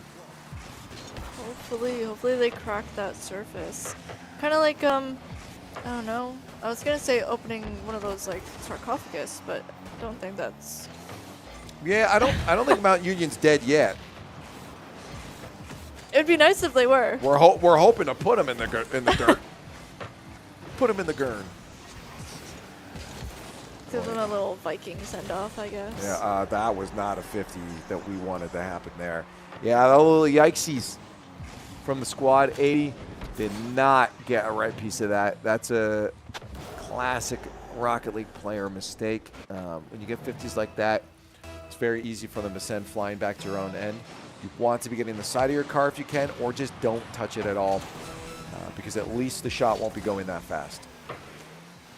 30 seconds now for the Condors to get a goal. With no boost, there's a chance for a play setup, though, at the front, stopped by the defender. Rashiel does a great pass to 80, puts it underneath. And with 16 seconds left, that's the connection I need from these players. You love to see it. Yep.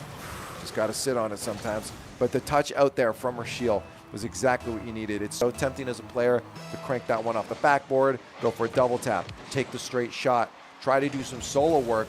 When you have a teammate there, utilize the teammate. Yep, and when I at least talked to the boys, a lot of their stuff that they were telling me is in communications. You know, Chunk will very often... Oh my God, hold up. Rashiel, drop it down to Chung. No, he tried to go for the shot instead of the drop pass. That would have been a beautiful cleanup for game number 1, but into overtime we go. Mount Union still alive. That was okay. I mean, Chunk will very often, even when he's down on the floor, in that play, something that they told me is they will very often, Chunk will go, I'm down, yes. Below you. And a lot of those plays, these boys are not selfish players.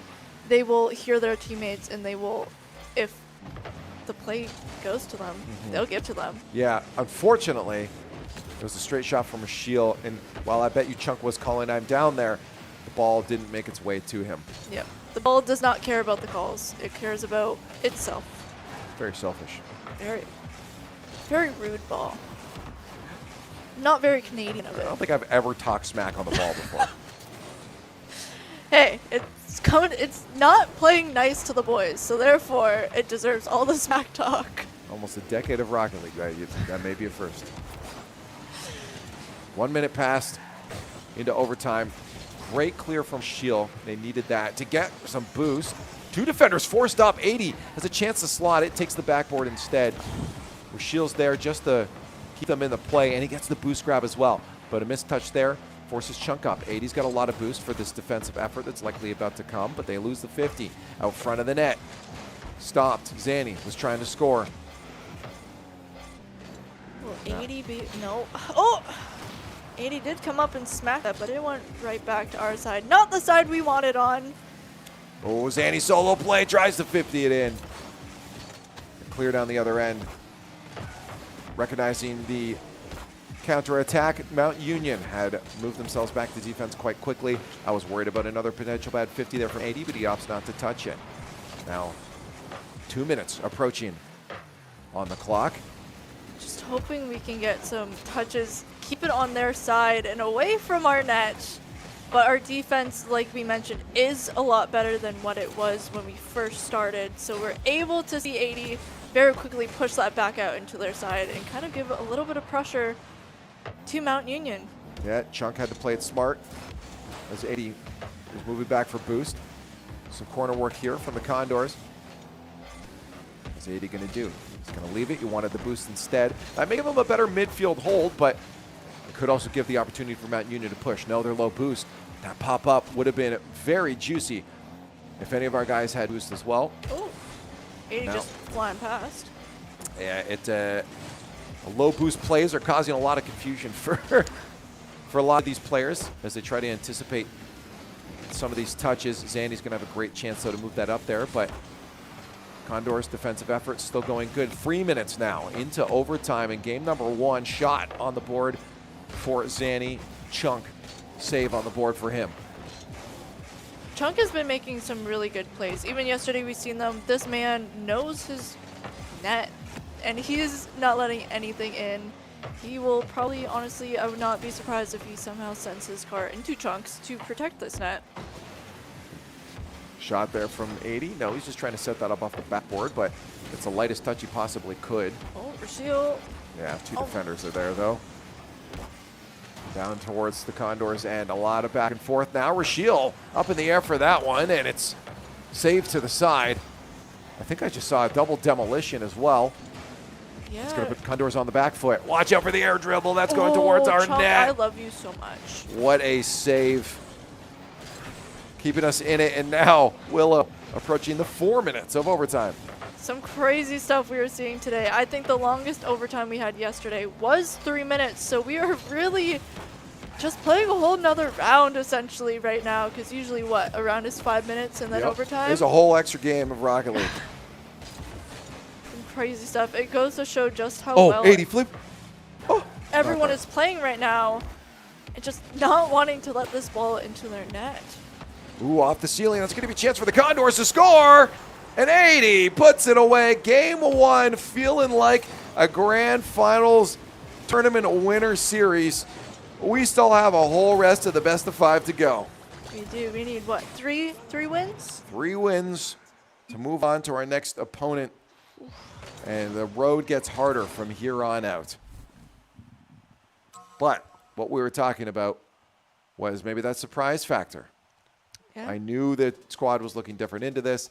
I said they're probably going to be able to get some wins off of the other squad. What we saw from the upper bracket here, from our opponents in Mount Union, was not something that was undefeatable from our level of play. It was just that we weren't at our level of play. Now that we're getting closer to that, I definitely feel like this series is a win, and Mount Union is probably going to start shaking their boots a little. Probably. I mean, we've seen the boys just really come into themselves after every single round. We just got better, and we understood what we needed to do, and we have been playing it out exactly how we kind of need to. And we've seen that in this first game, where even though we got into really long overtime, we still managed to come out on top. Well, they got to stay locked in. We did see some smiles as they're sitting waiting for game number 2, which means they're happy. But they also know that 4-minute overtime spells a long series ahead of them. This is not the time to be celebrating for too long and getting ahead of yourselves, lest we end up in the situation that Mount Union was probably in, getting ahead of their own play, under-anticipating us. Most likely. And sometimes I find with teams that win, especially in top bracket games, you tend to get a little too comfortable with the way you're playing and don't make many changes, where the Condors, we have seen them make many changes to get to where they are now, and unfortunately Mount Union really putting on the pressure right off the bat. Yeah, that actually was more of our fault than anything. Yeah, I've seen both the defenders just fly past that. Yeah. Not even close to that ball. Unfortunate. Zanny will put one on the board. See if the Condors can answer quick. Answering quick spells great confidence going forward. So you essentially just reset the score back to how it was when you started. Pretty much. Even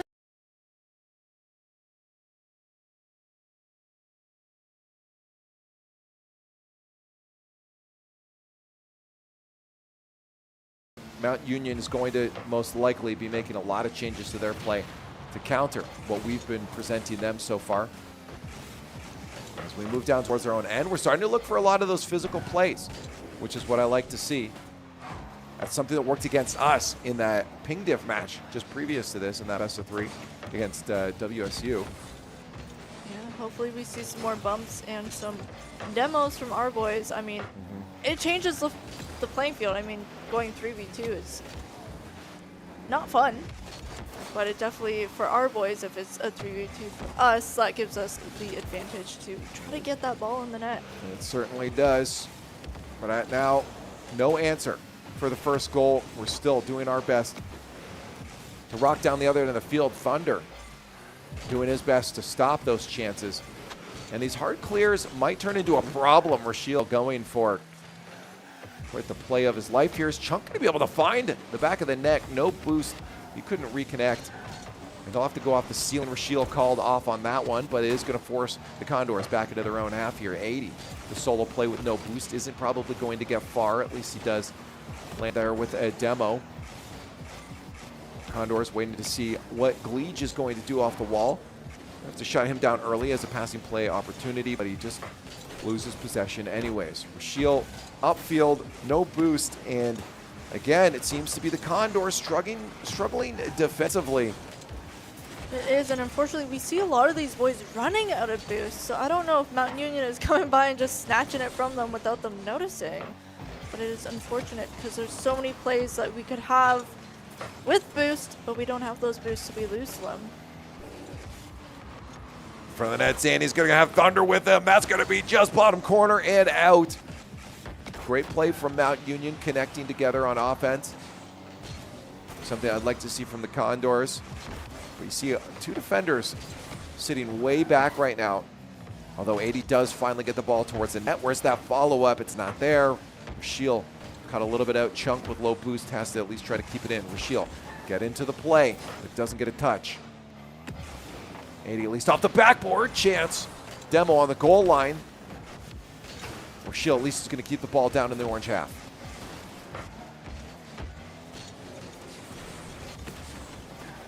Two minutes left on the board. Still no answer for the Condors. It's unfortunate to see that there is no answer. We've had so many chances, and we just can't get it in. Yeah, a lot of times it's coming down to the fact that we've lost a bit of that pressure on offense. We're getting the ball slotted outside the box, but we are playing to our defense rather than our offense. Yeah, and we see Mount Union, when we do end up with the ball on their side, they always have 2, if not 3 other players there protecting the goal, where for us, we usually only keep 1 player back there compared to Mount Union's 2. So it'll be interesting to see how the boys conform to this play style and see if they can finally return.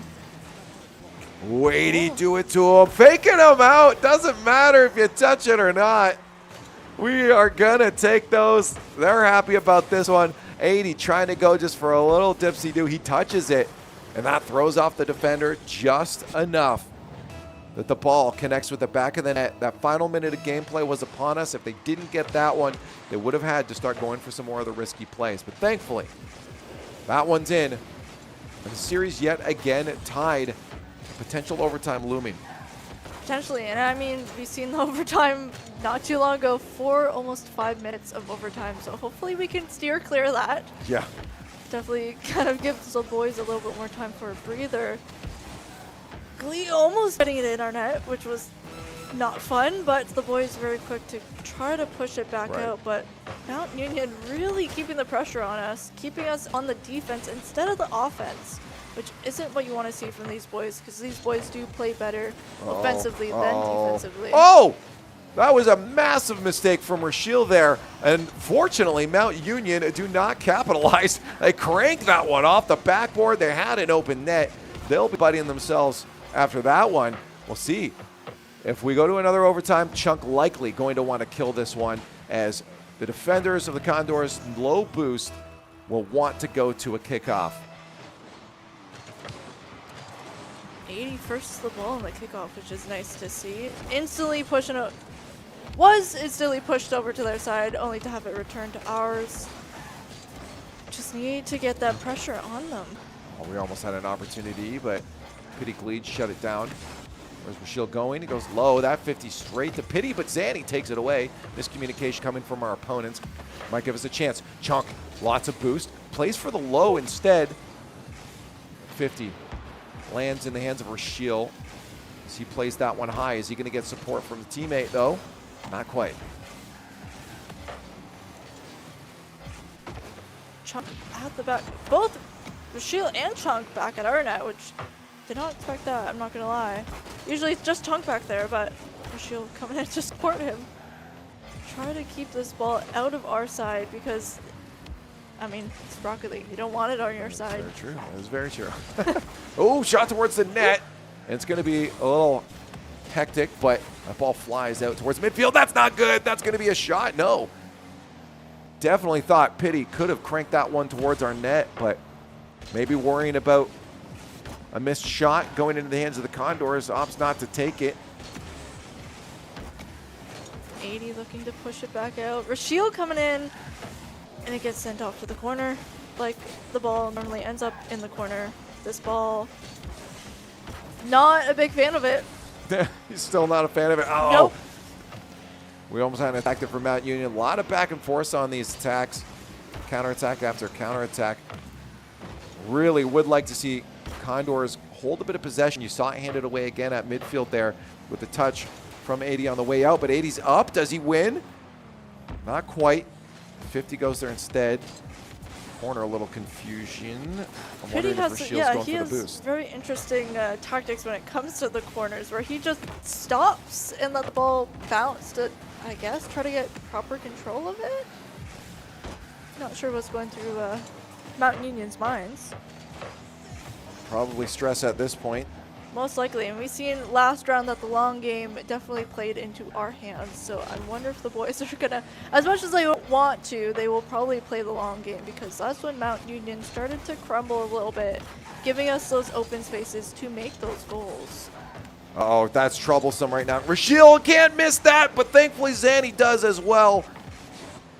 Gleech trying to salvage a moment again for Mount Union that they had on a defensive mistake here for the Condors, and they can't. Chunk trying to turn the zone around the other way, turn this into a scoring opportunity for us. We've been given so many second chances from this Mount Union squad. They've had open nets to score on, and they've just not taken the opportunity. Another shot on our net, and in all honesty, at this point, the Condors probably should have lost a couple of times, but something is keeping us alive.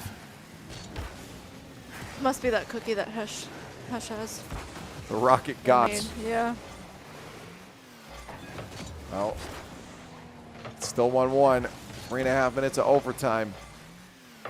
Likely the longest series at this point. If we get a few more games out of it, even over a best of 5 in this entire tournament, with the amount of overtimes that we've been starting to rack up here. Almost pushing it to a best of 7 with these overtimes. Interesting choice from Chunk there. He did pop that one high with no boost, giving possession away. But oftentimes before, we've seen him keep it low. Chunk flip reset, tries to center that one. There's no way that's going to make it into the net. Of course not. It does get pushed to the side. 80, he's got a lot of boost. Can he get there in time? No, he'll opt for the defensive effort instead. Can we get this ball sent back to the orange side? I think the answer is yes. Yes, we do. But for how long do we stay there is the question, as we are sitting on not an optimal amount of boost. Oh. 80 off the backboard, double tap the wrong way. And that goes to the corner. Chunk probably going to want to get out of there and get some boost. Sidewall. Chunk's got the boost steal. This actually could be massive for a sustained effort, but no second man tight on that play. Shot towards the net, and that's going to be off the post. No goal for the Condors. Mount Union once again staying alive. So many missed plays. It's true, but Rashil has a chance for one. No, he's shut down immediately. We haven't seen many demos. Surprisingly, No, you're correct on that. I'm very surprised we haven't, but it doesn't matter. Oh my God! I thought maybe there was a bump there from 80 to open up the net. Another chance for the Condors. 5 minutes now past. We played another game of Rocket League, and that's an awkward center there. Zanny has to clear that. The Condors need to keep this two-man offense going. Someone needs to be up for that. Don't get dusted, please. 80, no, that's unfortunate. Zanny's going to have opened net, but another one missed. I don't know what Mount Union is doing, but it's 3 open net misses that has kept us alive in this overtime. I think I can hear their team yelling from here. Oh, no, absolutely. The ground is shaking from the anger, the rage they must be feeling now from all these open net misses. But the Condors as well have to realize how lucky they've gotten a few of these opportunities. Finally, it might go in there for Mount Union, but a post and out. And now this overtime is starting to get a little shaky. Both sides starting to make mistakes. A miss there on the boost steal from Pity, and it's going to go to Chunk. Can he center this one down? He's got it for Rashiel. That's the tight 1-2 I wanted to see, but without a connect, we do lose possession. 80's not in the right spot. He's going to center that for them. In 6.5 minutes now on the clock, the Condors getting so close to scoring and so close to giving away the game. At some point, this ball has to give. At this point, I don't care what side it gives to. Just put it just has to give. Oh, hard clear there. Rashiel's ready to set up. Does he go for the flipper set? No, he goes for the double instead. And I can't see anything, so I don't know if it's going to go in right now, but I'm certainly hoping I hear the goal explosion. We don't. Will we see this go in this time?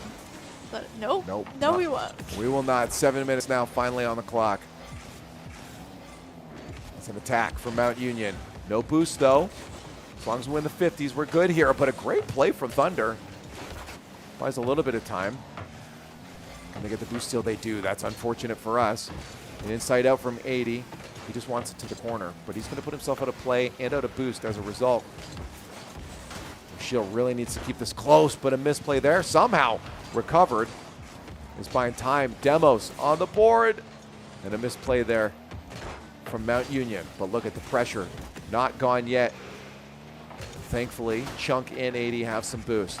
They try to make the play out. 80 at least tries to push it deeper into the orange half while his teammates get some boost.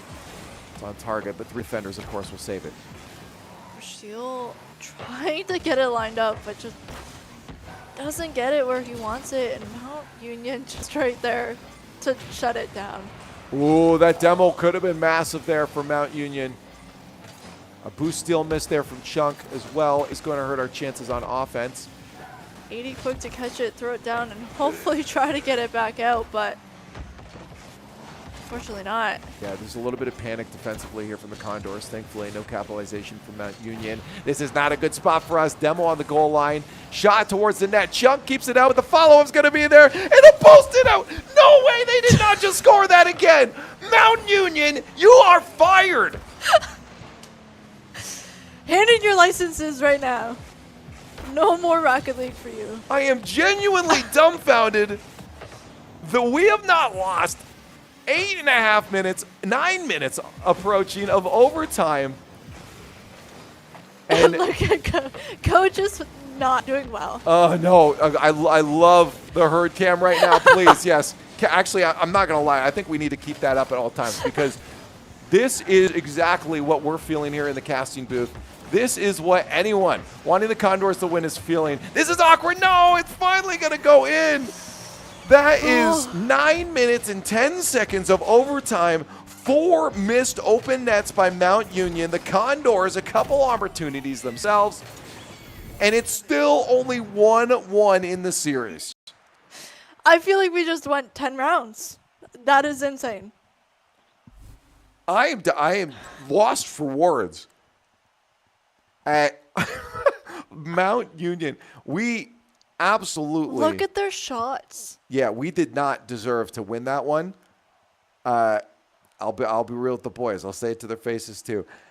The amount of open nets that Mount Union scuffed on was mind-boggling at this point, and I'm certainly hoping that the Condors do not leave that many chances open for them into this next game.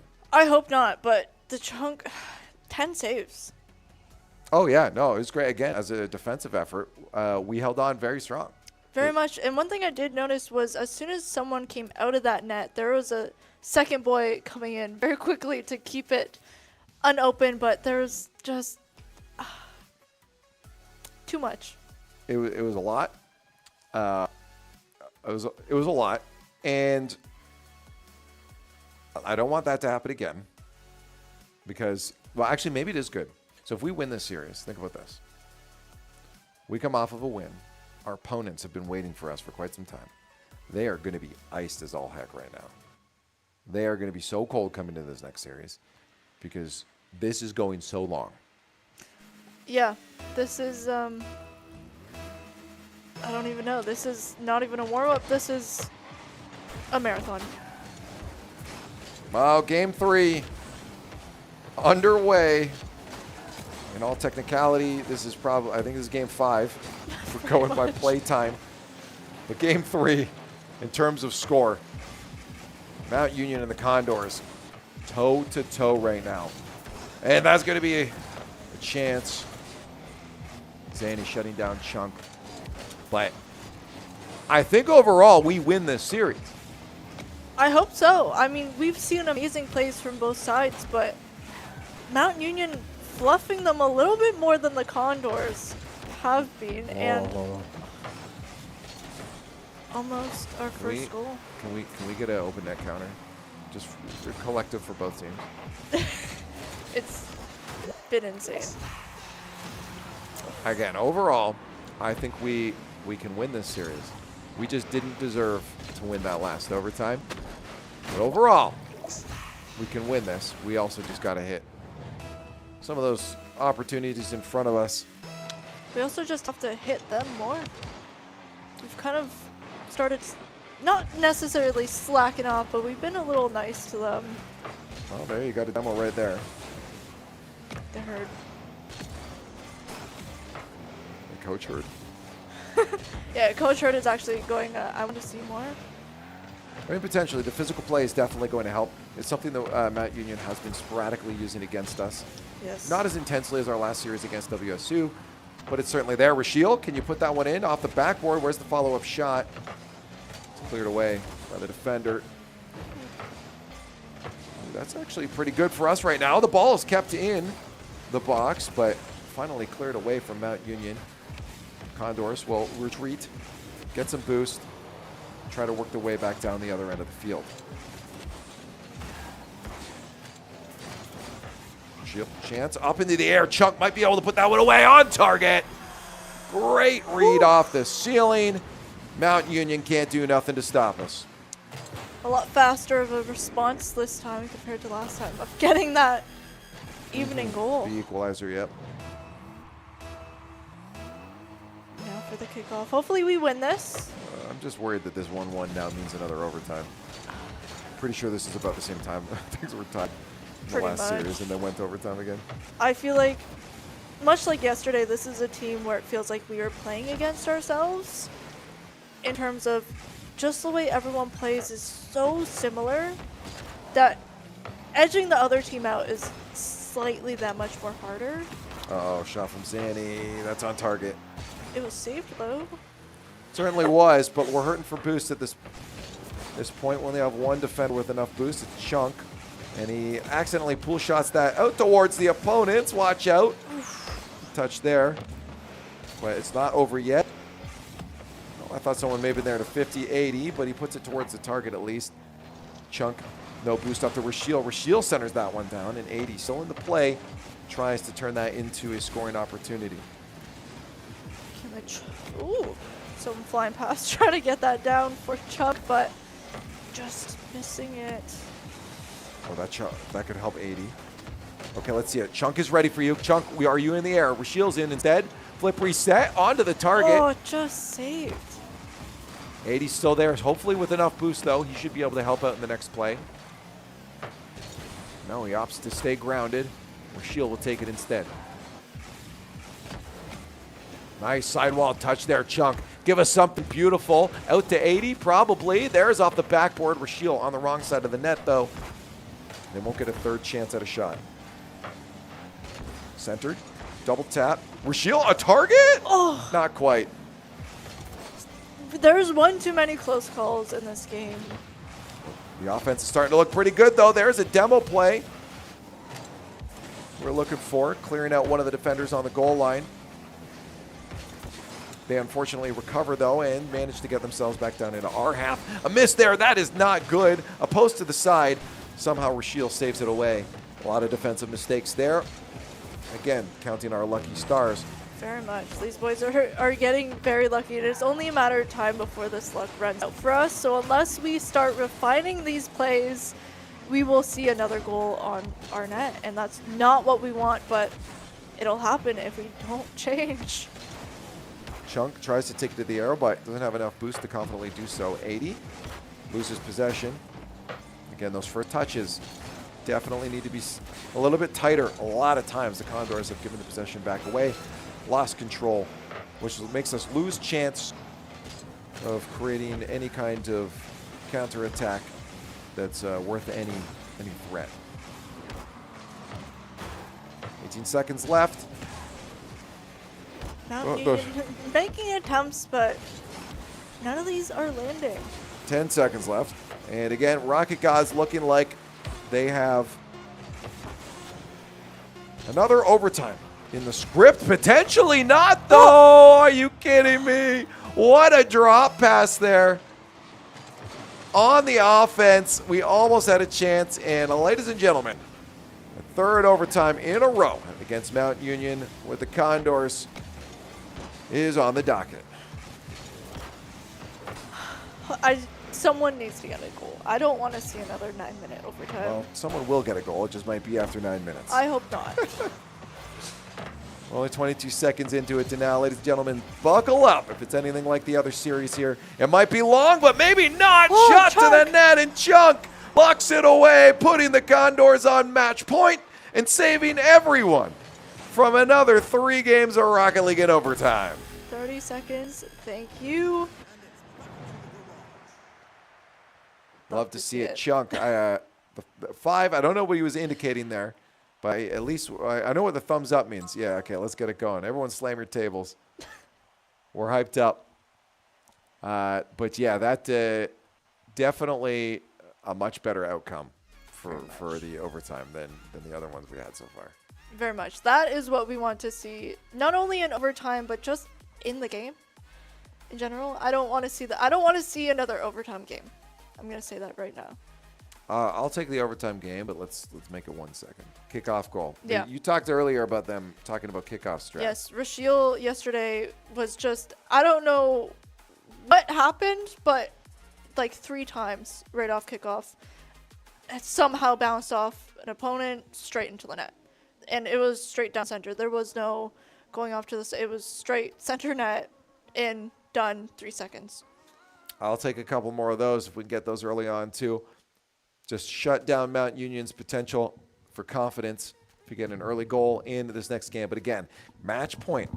We can lose another game here, and then it will go into game 5. We don't want that. If we can shut this down right now, that's going to be massive for us going into our next series against, I believe, Drexel, the other guys that are waiting for us in our next series. And we need a lot of confidence going into that series because there's, as good as this has been overall, that we're getting the dubs in lower brackets, still a little bit of slop to clean up, but a lot of great practice going into the actual series later. That is very true. And we see Mount Union off the bat just rushing us, and we're not winning these kickoffs, unfortunately, like we seen yesterday.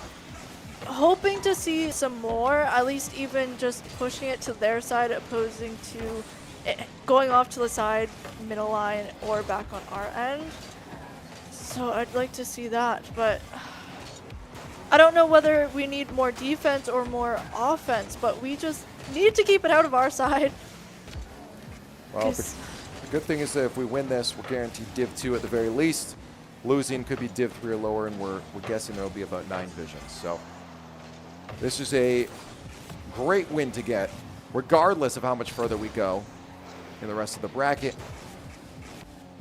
Div 2 would be a nice way to clean up these plans into league play. It really would. A lot of threats from Mount Union in our first minute of gameplay. Thankfully, the Condors have held it off. For how much longer, though, is the real question. The answer came very quickly as Pity Gleech manages to clean up a little bit of a garbage time goal in front of the net there off of his teammate's backboard touch. Ooh, that's not good for us. It's a kickoff. We're fine. It is, but I don't want this ball on our side anymore. That's, you know, I'll give you that. I'll give you that one for sure. This ball is usually in esports, and what I've seen in Rocket League, this ball favors one team over the other. Today, it is not favoring anyone, and I find that unfair. Find out fair. It makes it exciting, though, that's for sure. It does. Uh-oh. 50 chance there. Let's see what Pity has. Sends that wide to the corner, giving the Condors a chance to clear that one. Ooh, Rashid's just missing. Down to the other end. And Zanny with a shot, super wide. I feel like Zanny might have been the one that was missing a couple of the open nets in the previous series. So anytime we can get him to be the shooter, I am down for it. Very much. We love, as much as we love not seeing the ball near us, if it is shot at us, we like seeing the misses. 80 has a lot of boost, but he'll opt to just wait a little bit. Giving a lot of space to the attackers here. Oh, but 80 downfield. Can he sneak that one in? Post and clean up. Rashiel somehow manages to get his little tush down to the other side quick enough to be able to clean this one up. Pity expecting the shot maybe a little bit sooner. Panics. Side flips. And make sure that net is open for Rashiel to shoot. Very much. And Rashiel used the last of his boost to get that in, which is a little bit of a nail biter, but it got in nonetheless. At the halfway mark. And I do want to point out we're tied up again. Seems to be, we can't really get past this 1-1 thing. It indicated overtimes before. It has. Find out. It indicates it again. Oh, that could be a shooting play for Mount Union, and it certainly is. Potentially breaking the curse here of overtimes. However, Yanni has finally gotten it in the net opposed to around it. That's great. Finally. 2 minutes. Still on the board. Lots of time for the Condors to pull it back. Chunk sending it off to the side. Right back to our end. A lot of times we're struggling to leave our end with enough boost to really have any kind of engaging threat on our opponent's side of the field, and that's something that I want to see. Actually, this is better. We got 2 players with boost on the way out and a third right behind. We got in, have that pressure. Keep that second man close. They're not. Okay, I'll take it. I'll take it. Oh, no. I mean, we'll take it, but oh, no. That's an unfortunate. Oh. Pity. That's twice now. Actually, he's been in net. So, again. Pity giving us this pity goal. Yeah, that's what he felt maybe. But if we can have him on defense and give us Zanny on the shooting, I think we can win this. I think so. We are back to being tied up. We can put the pressure on to Mount Union, get another goal, and then just really, really keep it at that. Double 80, do it, baby! Oh, it's the posted out. Follow up there a little bit late from Chunk. Yeah, you want to back out. Watch the counter attack. I was really hoping we could have had a nice clip there, but that's going to be a chance. Chunk somehow clearing it out. Can we get the demo on Thunder? Not quite. That would have been a great counter attack if we could have gotten that. And there's those demos that you've been asking for. Exactly. We see that it is changing the field up for us. And there's a lot more energy on this field right now. Lots of movement, lots of boosts. We see that Rashiel and 80 keeping those full boosts, which is nice. The Chunk is out currently. Please refill that. Oh, he hurt me. Let's see if they can get a play started here. Ball a little bit far away from them. And we've seen last round, just a second too late, and before overtime, we almost got it in. So will we see that redemption this time to hold off overtime? Hey, those 0-second heroics have been something the Condors have gotten close to and succeeded in quite a few times. Here's a chance, though, for it to happen. Rashiel intercepted Chunk. Just enough boost to get that one cleared down, maybe follow it up. It was going to be 80 with the shot off the backboard. Someone there to follow it, not quite. And if that can touch the ground, we got ourselves in overtime, and a smart touch to the ground there because that was a counterattack for Mount Union. Ladies and gents, another overtime. And this will be like round 7, it seems like. Hopefully we can keep it under 30 again. Ooh, a bit awkward here for Chunk. Thankfully, there was no quick attack. That is not good for us. This might be a quick one, but on the other side for Mount Union, we'll still be able to capitalize. And we're going to a game 5. While the overtimes have gotten shorter and shorter, is definitely the series of the day. This is definitely, the game for the day, the game to go down in history for the longest overtime as a collective. I mean, Well, do you know what the longest overtime in the RLCS was? What was it? What would you guess? 20. Close. 18 minutes. At a LAN, the longest ones I believe we hit, so in a live environment on a stage, I think it's 13 minutes. Wow. Something like that, yeah. They could go a long distance. That 9-minute was a pretty massive one as well. But you see this right now, the squad's still laughing away, still happy. I mean, obviously this is plans. Losing here does not mean the end of a journey or anything. This is literally just the beginning. The most beginningest of beginnings you can have when it comes to the league play. This is just for your seeding, figuring out where you're going to be placed and what teams you're going to be playing against going forward into NECC league play. So again, a loss is not it's not devastating, but I mentioned it before. You still want to be getting those wins because it's great for the team's confidence that hey, this is where we stand. Everyone else, watch out for us.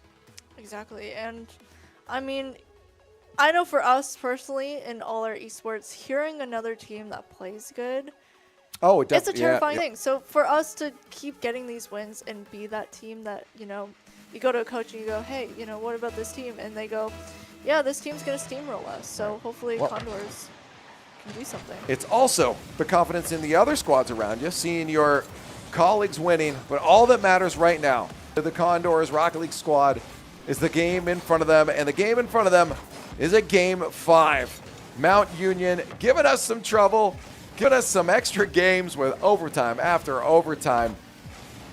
But shorter and shorter they got. And now we'll find out if the Condors can finally lock it down, move into the next series, and whose journey ends in the play-ins. Mount Union definitely wants to make sure it's them, but they've gotten the first goal plenty of times before. Exactly. We very quickly, give or take, do follow it up. So we got last minute demo and Chunk there. And insult to the wound.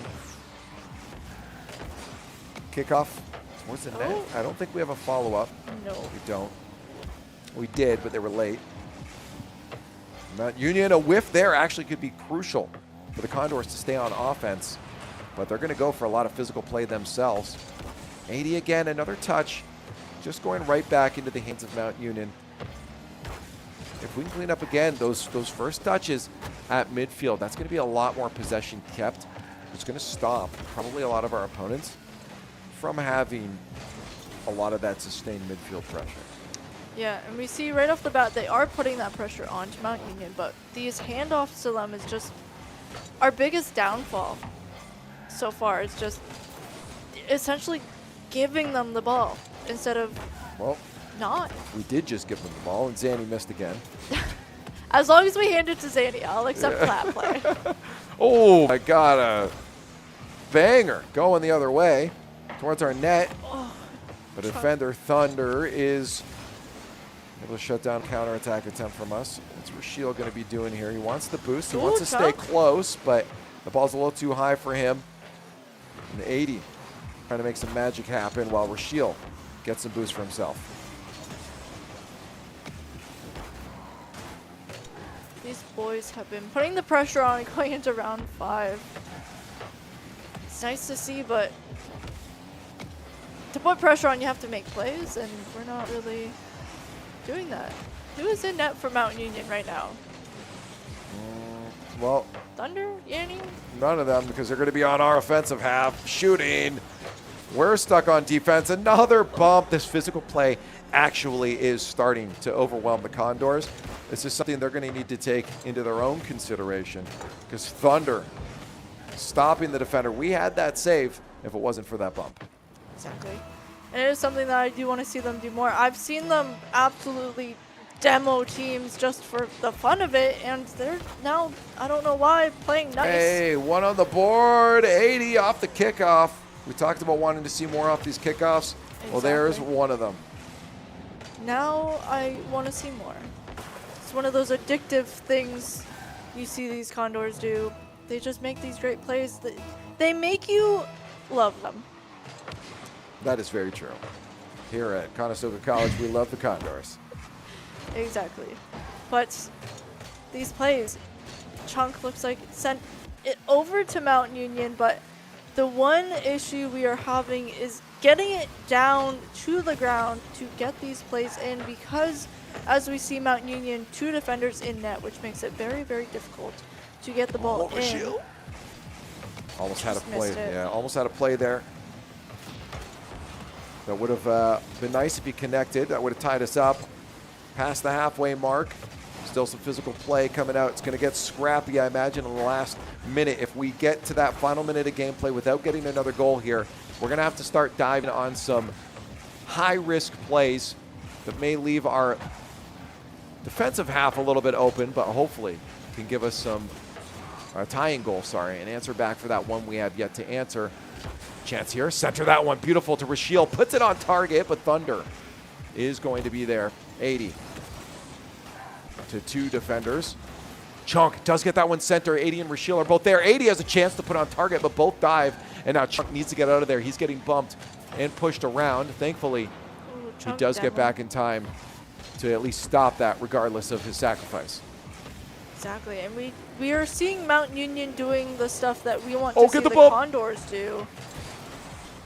I'm not sure why they aren't trying to demo at least one defense from Mount Union, because they see that it is causing them an issue, but there's just no game change for it. Sometimes it's going to be hard to make those changes mid-series, but we'll see. I think I have seen maybe 1 or 2 bump attempts, just no connects for the Condors on the other side. They respected the shot from Mount Union. Zanny sends that one high. We'll be able to get possession of it, but with no boost, he can't make much of it.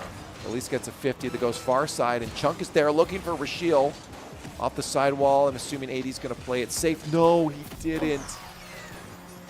I mean, it was the last 24 seconds. In all honesty, you got to start going for these plays. I literally just talked about it, but 80 went for the play a little too late. And a 3rd goal on the board for Mount Union could spell our demise here in the NECC play-ins. We'll find out, though. A kickoff goal could certainly make this great. We did have a fake with a cheat there, but 80 did not get the piece of it that he wanted. 17 seconds left. 80 trying to send it straight down, but just these Mount Union players are just good at calling our calls. Oh, the bump did not connect. And with 5 seconds left, even if they get one more, it's probably going to be too late for another. And at 0 seconds left, the ball will touch the ground, and the Condors will not be able to overcome the demons that sent them down into this pit in the first place. And the same team, yet again, claims victory over the Condors. Exactly. It's unfortunate to see. We did hope to see, an upset from our end for this rematch, but I guess there's a reason that we lost the first time and now the second. But did you not notice how significantly better that was than the first time? They did. Mount Union before, they kind of took us and showed us exactly how they played. And this time the Condors went, we're going to play it actually how we want to play it. And if you don't want to do that, we're going to send it into a very long overtime. That is very true. There were a lot of overtimes. What I did like to see, just to recap, I guess, through the journey today, was this was a really good And I really like this system from NECC, being able to do the plans and having a lot of extra games before league play even starts. Because it gives all these teams that chance to warm up, so when they're going into their league play matches later on, that they are going to be in a much better situation warm-up wise, gameplay wise, and everyone at the end of the day just gets a better product out of it because we're watching better games that aren't super scrappy. For the Condors, we saw exactly that. A little bit of weak early on. We talked to them in between. They said earlier on they were not playing, or last week not playing their best. We even saw that today at the beginning, but then they dropped down to the lower bracket, have a little bit of a fun game, start to fix up their offense, then start to fix up their defense, and then a great series to finish things off. No redemption, no revenge against that squad, but it was a much, much better showing than the first time they faced them. Very much. Very much. It really solidified just how much playing these rounds, and these are, so to say, quick rounds, but so many of them back-to-back does really help you improve. And like you said, we've seen it here. Well, they do lose, but that doesn't mean anything. They're not out of anything. This was just to make sure we can figure out where they go. And as I mentioned before, no Div 2 for them as they've lost the series, so no guarantee Div 2. They will have to duke it out in a lower Div. Hopefully not Div. I don't think it'll end up being Div 9, though. I think it'll be like Div 3 or something like that. And hopefully those matches are good, and hopefully we can crush those ones out. It would have been fun to watch the squad try to duke it out against some of these better teams in this bracket because I like to see the growth. I like to see how they adapted even on a singular day to make sure that they're going toe-and-toe with opponents that did best than before. I just want some good Rocket League. So as much as I want us to dominate in a lower series, I definitely would like some closer games. I like these overtimes. I do as well. You know, it really gives you good insight into how Rocket League works and just how different every single second of Rocket League can be. Oh, massively. It's fun, and we got a lot more, of course, as we have just begun our semester tomorrow. I believe we'll be back at 7 o'clock for some more Rocket League, and then 8 o'clock for Valorant. Afterwards, we got some double dipping tomorrow. You going to be with us tomorrow? Monday, no. Oh, okay. I'll be back on Tuesday, though. Loser. Get out of here. I don't want to see it. No, all right. We'll see you.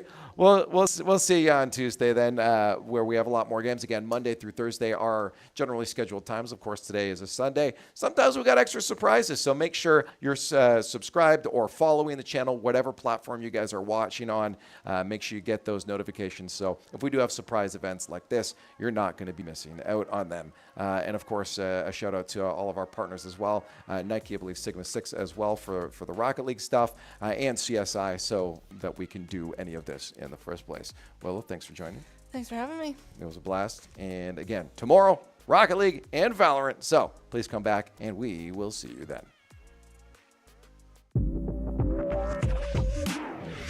Condors Esports is innovating intercollegiate gaming in Ontario and beyond. We've built a community where you can compete, play, and work in a dynamic program accessible from all campuses. Condors Esports is more than just gaming. Here, you'll find empowerment and inspiration in state-of-the-art facilities equipped with the latest technologies and unwavering support. We are varsity athletes, turning victories into championships as high-performing gamers. We are relentless, constantly pushing our limits and pursuing excellence through every match. We are Condors. Gaming connects us on campus or online, all through best-in-class equipment.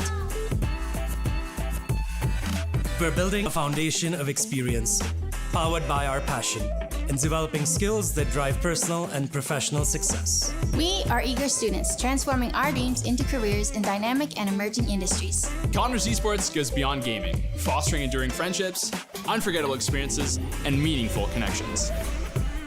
This is your chance to transform your passion for video games, esports, and technology into something impactful. Learn how Conestoga is introducing Condors Esports to your campus and connect with fellow Condors striving to soar. We